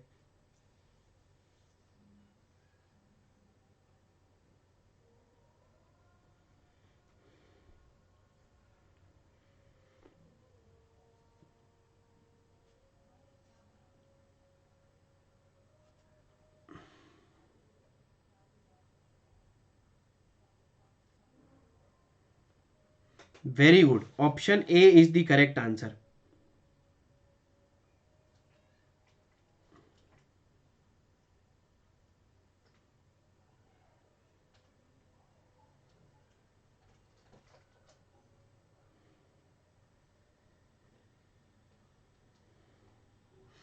इसका आंसर ए इसलिए है क्योंकि नैरो गॉर्ज के बारे में दिया हुआ है, ठीक है, इसकी वजह से आया है। मैं आपको इमेज दिखा देता हूं, रुकिए एक मिनट।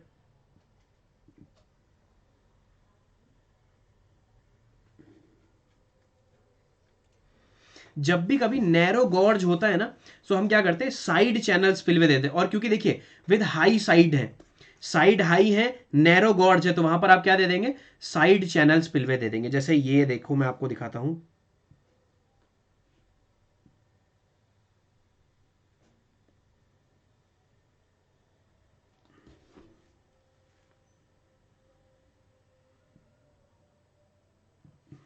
ये इमेज देखिए, ये देखिए, ठीक है। मतलब ये तो इधर तो फ्लो हो रहा है, बट साइड में आपने देखे क्या, देखिए क्या दे दिया, साइड में आपने क्या दे दिया, साइड में आपने स्पिलवे दिया हुआ है, साइड चैनल स्पिलवे, समझ में आया। तो एक्सेस वाटर को आपने क्या किया, यहां से रिमूव ऑफ कर दिया, ठीक है। सो कभी भी जब हाई साइड्स होती हैं, नैरो गॉर्ज होती हैं, तो हम क्या करेंगे, आपका साइड चैनल स्पिलवे दे देंगे, ठीक है। ओगी स्पिलवे दिखा देता हूं।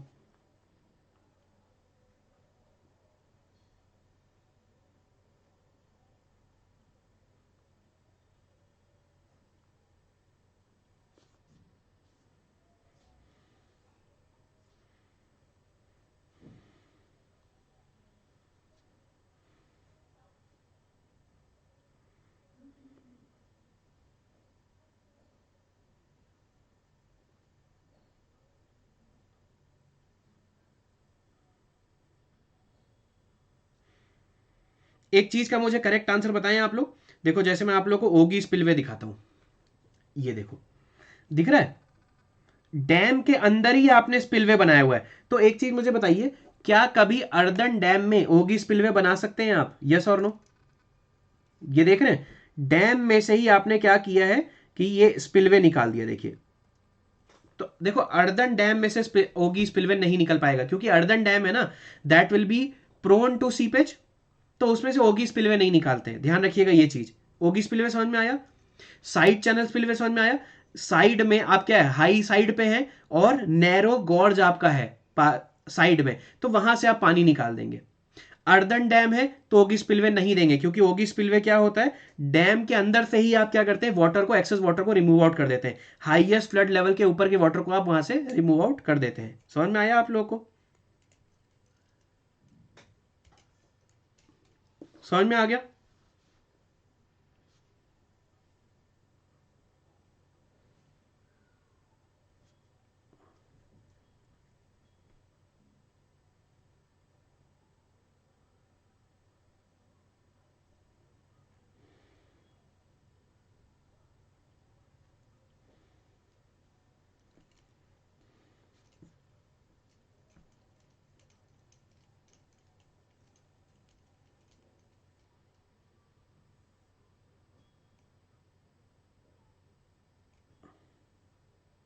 ठीक है। हाँ देखो प्रवीण, आपका भी आंसर सही है, जब भी कभी नैरो होता है ना, नैरो होता है, तो शूट स्पिलवे दिया जाता है, बट मोस्ट प्रेफर यहां पर क्या है, साइड चैनल स्पिलवे, क्योंकि आपने देखो क्या है, नैरो गॉर्ज तो है ही, हाई साइड है, साइड्स हाई है, तो इसीलिए हमने यहां पर साइड चैनल दिया। अगर यहां इस क्वेश्चन में हाई साइड नहीं दिया होता ना, सिर्फ बोलता नैरो गॉर्ज है, ठीक है, तो हम क्या करते, शूट स्पिलवे दे देते। देखो इसका इमेज ऐसा है,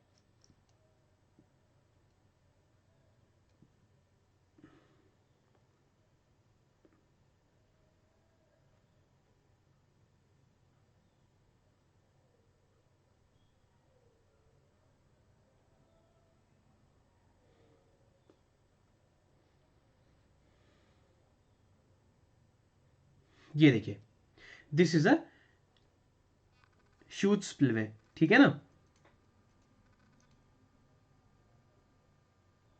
तो जब भी आपका HFL से वाटर ऊपर गया, तो आपने क्या किया, नैरो चैनल बना दिया, उसमें से आपने वाटर को, बट यहां पर हाई साइड है, इसलिए मोस्ट अप्रोप्रिएट आंसर ए हो गया। अगर ये हाई साइड नहीं दिया होता, सिर्फ नैरो गॉर्स दिया होता, तो हम शूज स्पिलवे में चले जाते। ओगी स्पिलवे आपका क्या होता है, डैम के अंदर ही आप क्या करते हैं, स्पिलवे बनाते हैं। साइफन क्या होता है, एक तरीके का पाइप होता है, उस पाइप से आप एक्सेस वाटर को रिमूव करते हैं।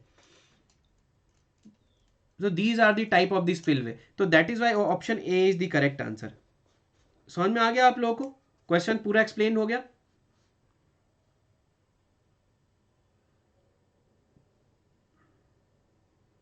आगे बढ़े, नेक्स्ट क्वेश्चन की तरफ आंसर करिए। Silt ejectors are provided as a extracting device on, ये आंसर गलत नहीं होना चाहिए। ये जब से क्लास स्टार्ट हुई है तब से आ चुका है, ये कई बार आ चुका है। क्या बताइए, क्या करेक्ट आंसर होगा। वेरी गुड यार, वेरी वेरी गुड,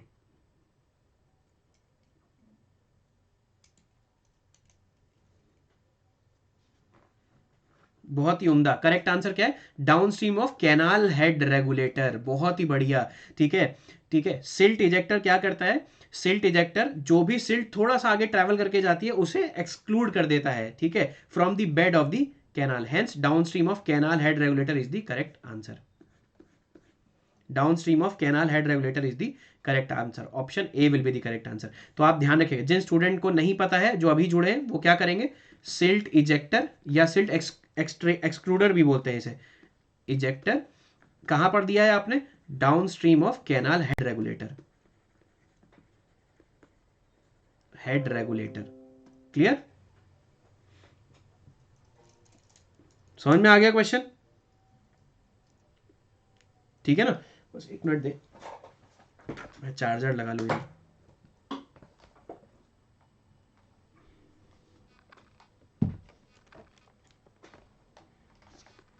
अगले क्वेश्चन की तरफ बढ़ते हैं, ठीक है। तो आई होप कुछ नई इंफॉर्मेशन तो मिली होगी यार आप लोग को आज के सेशन से, मिली है कि नहीं मिली है, ये बताइए आप लोग।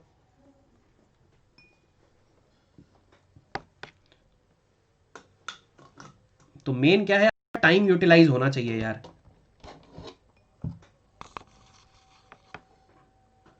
आगे बढ़े, आगे बढ़ते हैं यार, नेक्स्ट क्वेश्चन का आंसर करिए। ये क्वेश्चन आपको कई बार देखो एसएससी में भी आया हुआ है, कई सारे स्टेट सर्विसेज में आया है। क्या करेक्ट आंसर होगा इसका, irrigation canal are generally aligned along, ठीक है, contour line, watershed line, valley line, parallel to valley. क्या करेक्ट आंसर होगा इसका, बताइए आप लोग मुझे।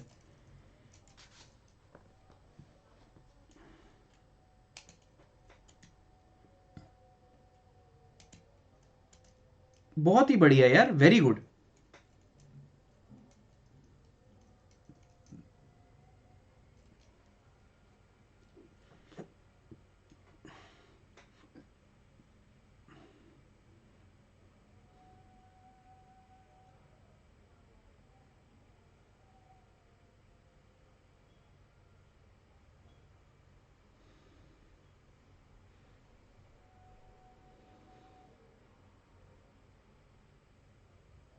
Very good. वाटर देखो क्या होता है, जनरली प्लेन एरियाज में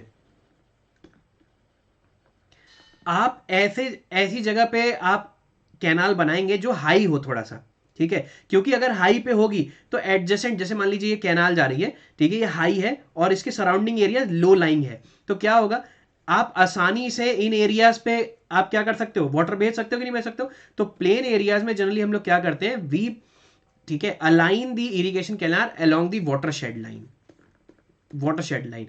और हिली एरियाज में अगर आप, हिली एरियाज में अगर आप इरिगेशन अलाइन करते हैं तो वहां जनरली अलोंग दी कॉन्टूर लाइन करते हैं।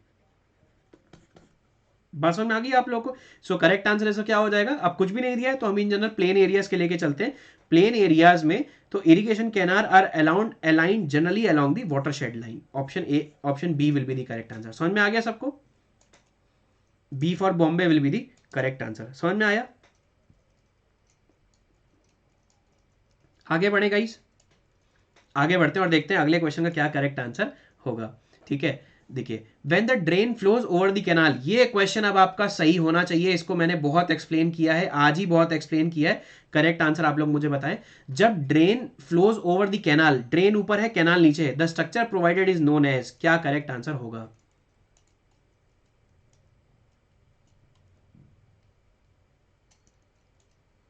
वेरी गुड, आज ही बताया था, बहुत बढ़िया यार।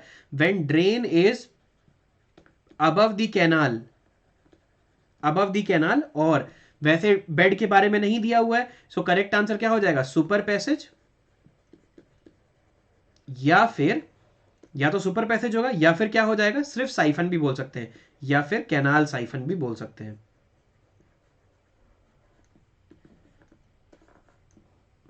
समझ में आया। सो मोस्ट अप्रोप्रिएट आंसर क्या है, हम यही मान के चलते हैं, ड्रेन का जो बेड है वो कैनाल के फुल सप्लाई लेवल से, ठीक है, bed of drain is above the full supply level of canal. अरे बूझे कि नहीं बूझे, नहीं दिया है तो मोस्ट अप्रोप्रिएट हम लोग सी मान लेंगे। समझ गए कि नहीं समझ गए, समझ गए ना गाइस, आगे बढ़े, चलो आगे बढ़ते हैं, अगले क्वेश्चन का आंसर करिए। The elementary profile of gravity dam is, क्या करेक्ट आंसर होगा, trapezoid, right angle triangle, rectangle, equilateral triangle, क्या करेक्ट आंसर होगा? जल्दी जल्दी बताइए मुझे। एलिमेंट्री प्रोफाइल ऑफ डैम कैसा दिखता है? रेक्टेंगल की तरह, इक्विलेटरल ट्राइंगल की तरह, ट्रेपेजॉइड की तरह, या राइट एंगल ट्राइंगल की तरह? बहुत ही बढ़िया, इसका तो सभी ने करेक्ट आंसर दिया है, राइट एंगल ट्राइंगल, बहुत ही बढ़िया। एलिमेंट्री प्रोफाइल ऑफ डैम का जो शेप होता है वो कैसा होता है? Right angle triangle. और एक चीज ध्यान रखिएगा, it resembles the it resembles the hydrostatic pressure distribution. देखो ये एलिमेंट्री प्रोफाइल ऑफ डैम है, तो बुक्स में आपने ऐसे देखा होगा, ये कंक्रीट का, आप ये कंक्रीट का दिखा देते हैं, ठीक है, और यहां पर क्या है? अपलिफ्ट प्रेशर,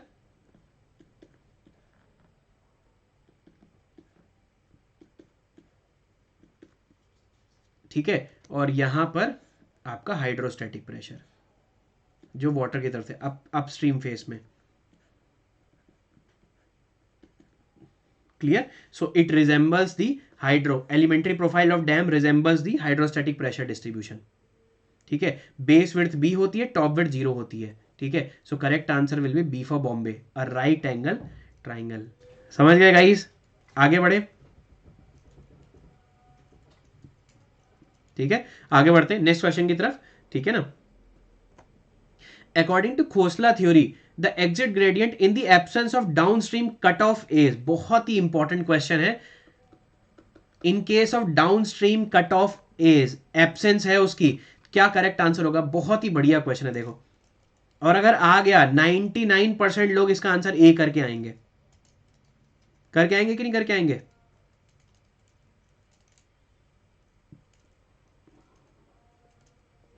फटाफट आंसर करिए, दिल से देखिए क्या आवाज आ रही है।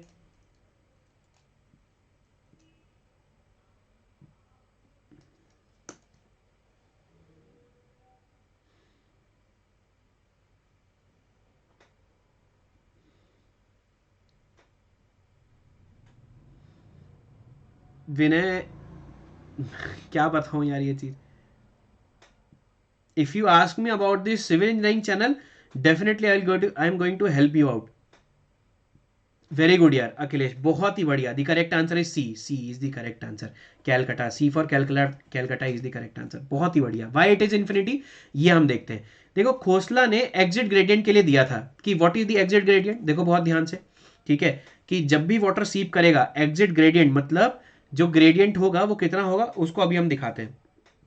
क्रिटिकल मतलब gradient at the exit is known as the exit gradient. जैसे फॉर एग्जांपल ये एक वाटर रिटेनिंग स्ट्रक्चर है, ये डैम है एक,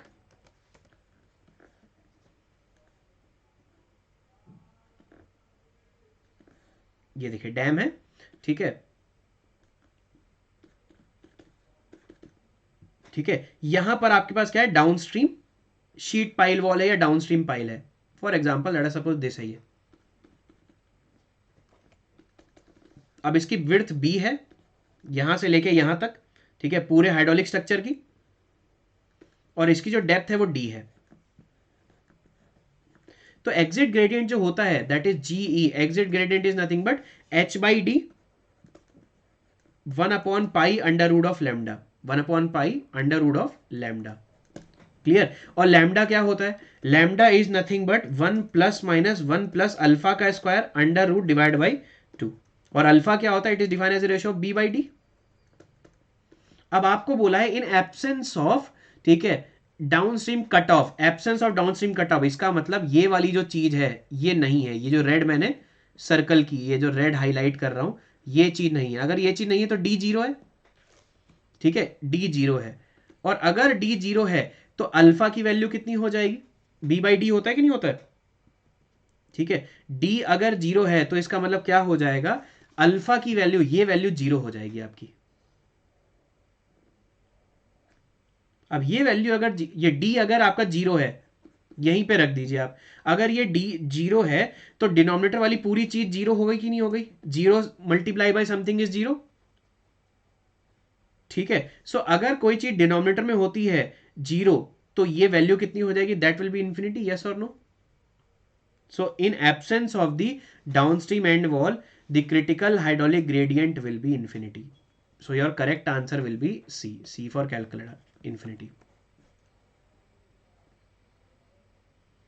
physics for civil engineering on YouTube. Physics के जो कॉन्सेप्ट हैं वो आते हैं guys strength of fluid mechanics में और स्ट्रेंथ ऑफ मटेरियल में।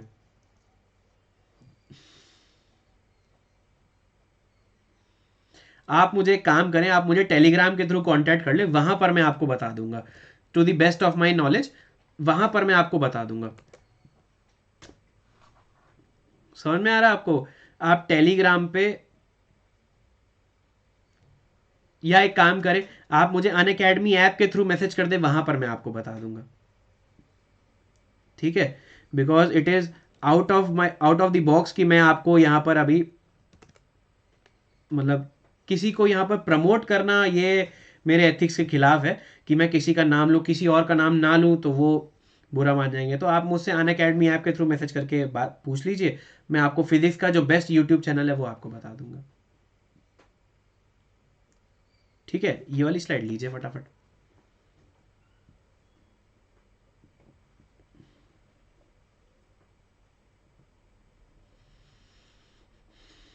आगे बढ़े गाइस, आई होप ये क्वेश्चन भी समझ में आ गया होगा आप लोगों को। सो लास्ट 5 क्वेश्चन करते हैं, फिर ये सेशन ओवर करते हैं। ठीक है, लास्ट 5 क्वेश्चन करें। आई होप ये क्वेश्चन समझ में आ गया। आगे बढ़े, चलो आगे बढ़ते हैं, इस क्वेश्चन का आंसर करिए। An outlet is said to be proportional if the flexibility is, ठीक है, इफ द फ्लेक्सिबिलिटी इज, अगर प्रोपोर्शनल आउटलेट है तो फ्लेक्सिबिलिटी क्या होगी? इसका करेक्ट आंसर आप लोगों को मुझे बताना है।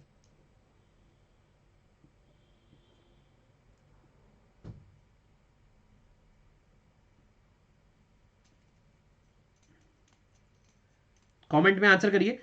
ठीक है, आपको बोला है कि एक आउटलेट प्रोपोर्शनल है तो उसकी फ्लेक्सिबिलिटी क्या होगी?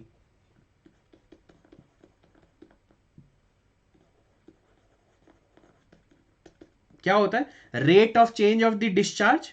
ठीक है, rate of change of discharge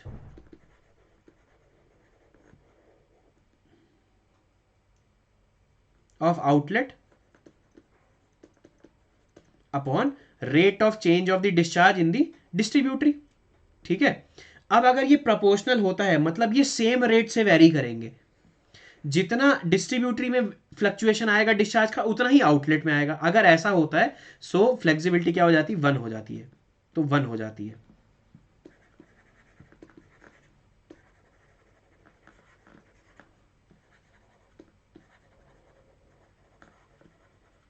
distributary. ठीक है, सो देखो क्या चीज आया, जैसे फॉर एग्जांपल आपने क्या देखा कि ये यहां पर एक पाइप लगाया है मैंने, ये पाइप है। ठीक है, तो ये डिस्ट्रीब्यूटर, इसमें जितना फ्लक्चुएशन होगा डिस्चार्ज का उतना ही फ्लक्चुएशन इसके डिस्चार्ज में भी होगा। तो ऐसा हम बोलते हैं, तो इसकी प्रोपोर्शनलिटी आपकी होती है 1 equal to, is said to be proportional। ठीक है, they are proportional, hence the flexibility is equal to 1। समझ में आ गया? आई होप ये टर्म समझ में आ गया होगा आप लोग को यार।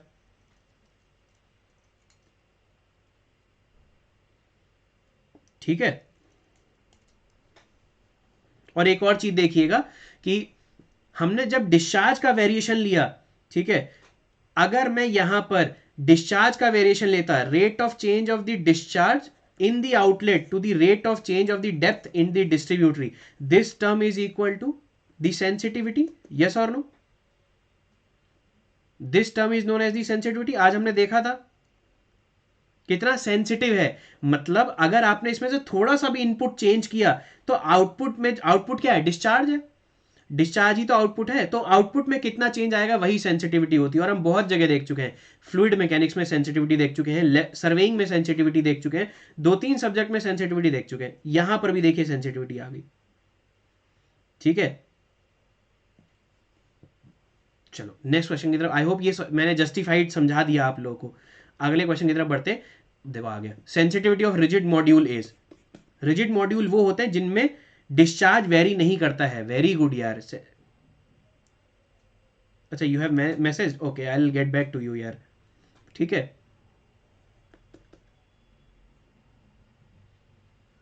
ठीक है, तो sensitivity is equal to rate of change of the discharge by changing the depth. तो in rigid module the discharge is constant, this is constant, the sensitive will be equals to zero. ठीक है, किसी भी constant का derivative क्या होता है, zero होता है कि नहीं होता है, मतलब वो वेरी ही नहीं कर रहा, तो डेरिवेटिव उसका क्या हो जाएगा, जीरो हो जाएगा, रेट ऑफ चेंज भी जीरो हो जाएगा। ठीक है, क्या करेक्ट आंसर होगा, हाँ correct answer will be C, equal to zero. समझ में आया आपको, आगे बढ़े। ठीक है, सो लास्ट 5 क्वेश्चन करते हैं, फिर क्लास ओवर करते हैं। When an irrigation canal is constructed over a drainage channel, the crossing is called, the crossing is called, क्या करेक्ट आंसर होगा।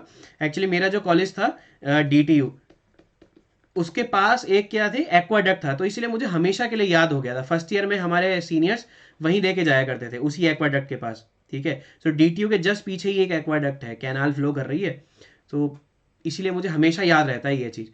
क्या करेक्ट आंसर होगा, when an irrigation canal is constructed over a drainage. ठीक है, सो drainage नीचे है और ऊपर से कैनाल निकल रही है। अब देखो बहुत ध्यान से, अब आज की क्लास में मैंने आप लोग को समझाया था ये। ठीक है, when irrigation canal is constructed over drainage, मतलब कैनाल नीचे है, ओवर है सॉरी, कैनाल ऊपर है और ड्रेनेज नीचे है, नीचे है। बट यहां पर बेड के बारे में नहीं दिया है कि कैनाल का बेड ड्रेनेज के हाईएस्ट फ्लड लेवल से ऊपर है कि नीचे है। द क्रॉसिंग इज कॉल्ड, जहां दोनों मीट कर रहे होंगे, क्रॉस कर रहे होंगे, उस जगह को क्या बोलेंगे, aqueduct, super passage, canal regulator या फिर कैनाल साइफन। क्या करेक्ट आंसर होगा यार इसका, वेरी गुड यार, क्योंकि यहां पर देखो एक ही ऑप्शन, मतलब अगर आपको ऑप्शन में ये दिया होता एन एक्वाडक्ट, या फिर आपको दे दिया होता, ठीक है,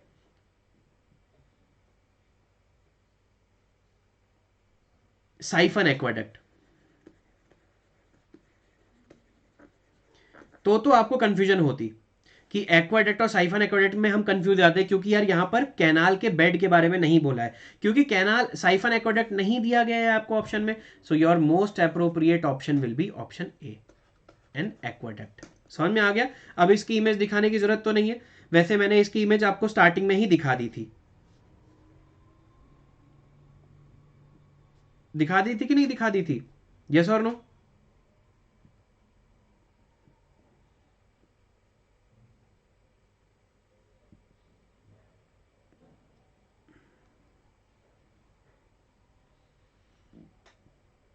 और इस, जैसे ये देखिए, ये इमेज देखे,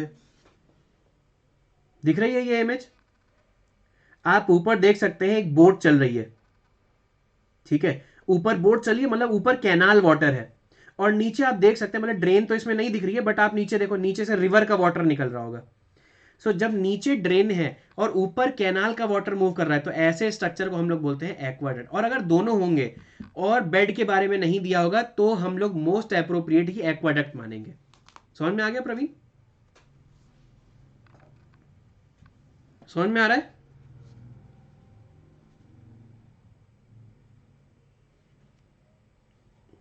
ठीक है ना, आगे बढ़े।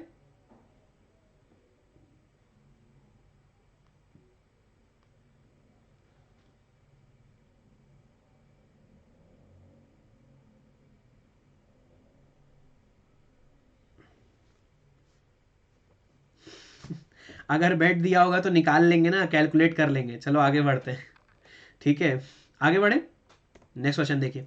Of the following spillway crest gate the least human mechanical effort to operate is required for which type of gate. क्या करेक्ट आंसर होगा, जल्दी बताइए मुझे इसका करेक्ट आंसर। ऑप्शन में दीजिए, दो तरीके के गेट हैं, एक इस तरीके का गेट है जिसमें आपको क्या करना है, इसे वर्टिकली लिफ्ट करना है, और दूसरे तरीके के गेट है जिसमें रेडियली क्या होगा, आपको रेडियली इसमें मूव कराना है। ठीक है, इसको आगे ऐसे और या फिर ऐसे। तो सबसे कम एफर्ट किस में लगेगा, ये पिन के अबाउट है ना, पिन के अबाउट मूवमेंट लेना ज्यादा आसान है ना, by lifting it. So correct answer will be radial gates will be the correct answer. समझ में आ गया, option D will be the correct answer. अरे बहुत ही बढ़िया यार, गजब कमाल कर दिए हैं यार आप लोग तो। आगे बढ़े यार, अगले क्वेश्चन की तरफ बढ़े। सो लास्ट 3 क्वेश्चन अब कर लेते हैं क्लास के, फिर क्लास ओवर करते हैं। देखिए नेक्स्ट क्वेश्चन क्या है, ये है according to Khosla theory the critical hydraulic gradient for alluvial soil is approximately equal to 2415। क्या करेक्ट आंसर होगा? वेरी गुड यार, कमाल ही कर दिया आप लोगों ने। C is the correct answer, बहुत ही उम्दा। ठीक है, क्रिटिकल हाइड्रोलिक ग्रेडियंट जो होता है for alluvial soil that is 1, और इसका फॉर्मूला क्या है, G-1/1 + E, या फिर G-1 इंटू 1 - पोरोसिटी। ठीक है, तो ये आंसर 1 हो गया। तो सारे प्रीवियस ईयर क्वेश्चन अब बनने लग गए होंगे। देखो जैसे जैसे आप लास्ट के प्रीवियस ईयर पे आ रहे हैं तो आप देख रहे होंगे रिपीटेड क्वेश्चन आपको दिख रहे होंगे। दिख रहे हैं कि नहीं दिख रहे रिपीटेड क्वेश्चंस, है ना? चलो नेक्स्ट क्वेश्चन की तरफ बढ़ते हैं। इसका करेक्ट आंसर, लास्ट 2 क्वेश्चन है आज की क्लास के, देखते हैं कितने सारे स्टूडेंट करेक्ट आंसर निकालते हैं। करेक्ट आंसर निकालिए, बहुत ही बढ़िया है। देखिए in case of gravity dam subjected to earthquake the hydrodynamic pressure variation curve is generally taken to be. क्या करेक्ट आंसर होगा?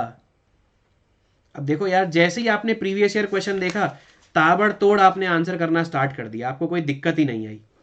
और अगर एक चीज याद है आप लोग को तो आप ये भी निकाल सकते हैं, क्या ये जो प्रेशर डिस्ट्रीब्यूशन है जब हम अर्थक्वेक फोर्सेस लेते हैं, it is more than the hydrostatic pressure, yes और no? When we take the effect of the earthquake, ठीक है, सीस्मिक एक्टिविटी, ठीक है, then the pressure will be greater than the hydrostatic pressure, pressure variation is more। very good यार, the correct answer is parabola। और अगर मैं एक चीज का आंसर आपसे पूछूं, the resultant pressure is nothing but the resultant pressure when we consider the effect of the earthquake, it is 0.55 k times of gamma w h square, yes or no? and it is acting at a distance of 0.42 h from the bottom। समझ में आ रहा है आप लोग को?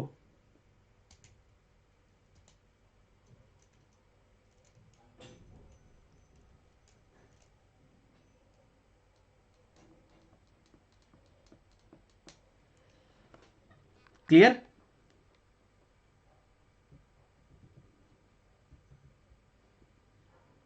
Last, अब हम चलते हैं आज की क्लास के लास्ट क्वेश्चन पे। ठीक है, लास्ट क्वेश्चन पे चलते हैं। इसका करेक्ट आंसर बताइए। According to Khosla theory the undermining of the floor starts from, undermining कहां से स्टार्ट होती है, जस्ट इनिशिएट कहां से होती है, पहले आपको ये बताना है मुझे। टेल एंड से होती है। वेरी वेरी गुड यार, the correct answer is tail end. बहुत बढ़िया यार, the correct answer is tail end. ठीक है, सो दिस फिनिशेस योर आज के सेशन के, ये हमने ऑलमोस्ट 35 क्वेश्चन आज हमने कर लिए हैं। ठीक है, अब हमारा जो नेक्स्ट सेशन होगा, ठीक है, 7 to 9 वाले सेशन में मैं आज आप लोग को फ्लूइड मैकेनिक्स की समरी बताऊंगा। 7 PM to 9 PM वाले सेशन में। अच्छा, आज 7 PM से 9 PM वाला सेशन थोड़ा सा जल्दी है यार। ठीक है, आज का जो 7 PM वाला सेशन है that will be from 6 PM, 6 PM to 8 PM। ठीक है, सो आज के लिए थोड़ा सा मैनेज कर लीजिएगा यार आप लोग। For today your evening session will be from 6 PM to 8 PM, और इसमें मैं आज आप लोग को फ्लूइड मैकेनिक्स की पूरी समरी बताऊंगा। I will explain the summary of fluid mechanics, एक एक समरी बताऊंगा। फिर उसके बाद एसएससी के सब्सक्रिप्शन में एएसएम लाइव कोड यूज करने का फायदा क्या है? अगर इसका फायदा आपको पूछना है आप मुझे मैसेज कर दीजिए। I will tell you the what is the advantage of using ASM live code. Clear? क्योंकि there are certain things which मैं यहां पर एक्सप्लेन नहीं कर पाऊंगा। हाँ, but for sure I will guide you to the best about this. ठीक है, सो गाइज ध्यान रखिएगा, मेरा जो रेफरल कोड है वो है एएसएम लाइव, ये जरूर अप्लाई कर दीजिएगा। और आपको अगर टेलीग्राम पे मुझे सर्च करना है तो आप अनअकैडमी सर्वेइंग, ठीक है, अनअकैडमी सर्वेइंग सर्च कर लीजिए। This is one of my Telegram channel, यहां पर आप मुझे मैसेज कर सकते हैं। ठीक है, या आप टेलीग्राम पे एएसएम लाइव भी सर्च कर सकते हैं। हाँ, इसका आप पीडीएफ आपको अभी मिल जाएगा फॉर श्योर, अभी मैं सेंड कर दूंगा टेलीग्राम पे। ठीक है, so thank you so much guys for joining. I hope आपको आज का सेशन बढ़िया लगा होगा यार, बढ़िया लगा होगा ना यार। एक चीज बस कर दीजिएगा, ठीक है, आपको अगर अच्छा लगा हो तो डेडिकेशन जरूर दीजिएगा यार। ठीक है, डेडिकेशन जरूर दीजिएगा यार। अगर आपको लगे कि हाँ वर्थ है यार सेशन देखना, आपको कुछ नई इन्फॉर्मेशन अगर मिली हो, पिक्चर्स मैंने आपको काफ़ी सारी दिखाई हैं कई सारे क्वेश्चंस की, तो अगर आपको ठीक है। So thank you so much guys for joining. So मिलते हैं नेक्स्ट क्लास में। सो नेक्स्ट क्लास जो हमारी है वो 6 PM to 8 PM तक है। इसमें मैं आज आप लोग को फ्लूइड मैकेनिक्स के सारे फॉर्मूले रिवाइज करवा दूंगा, ठीक है। So thank you so much guys for joining. Thank you so much, मिलते हैं नेक्स्ट क्लास में, ठीक है। Thank you so much.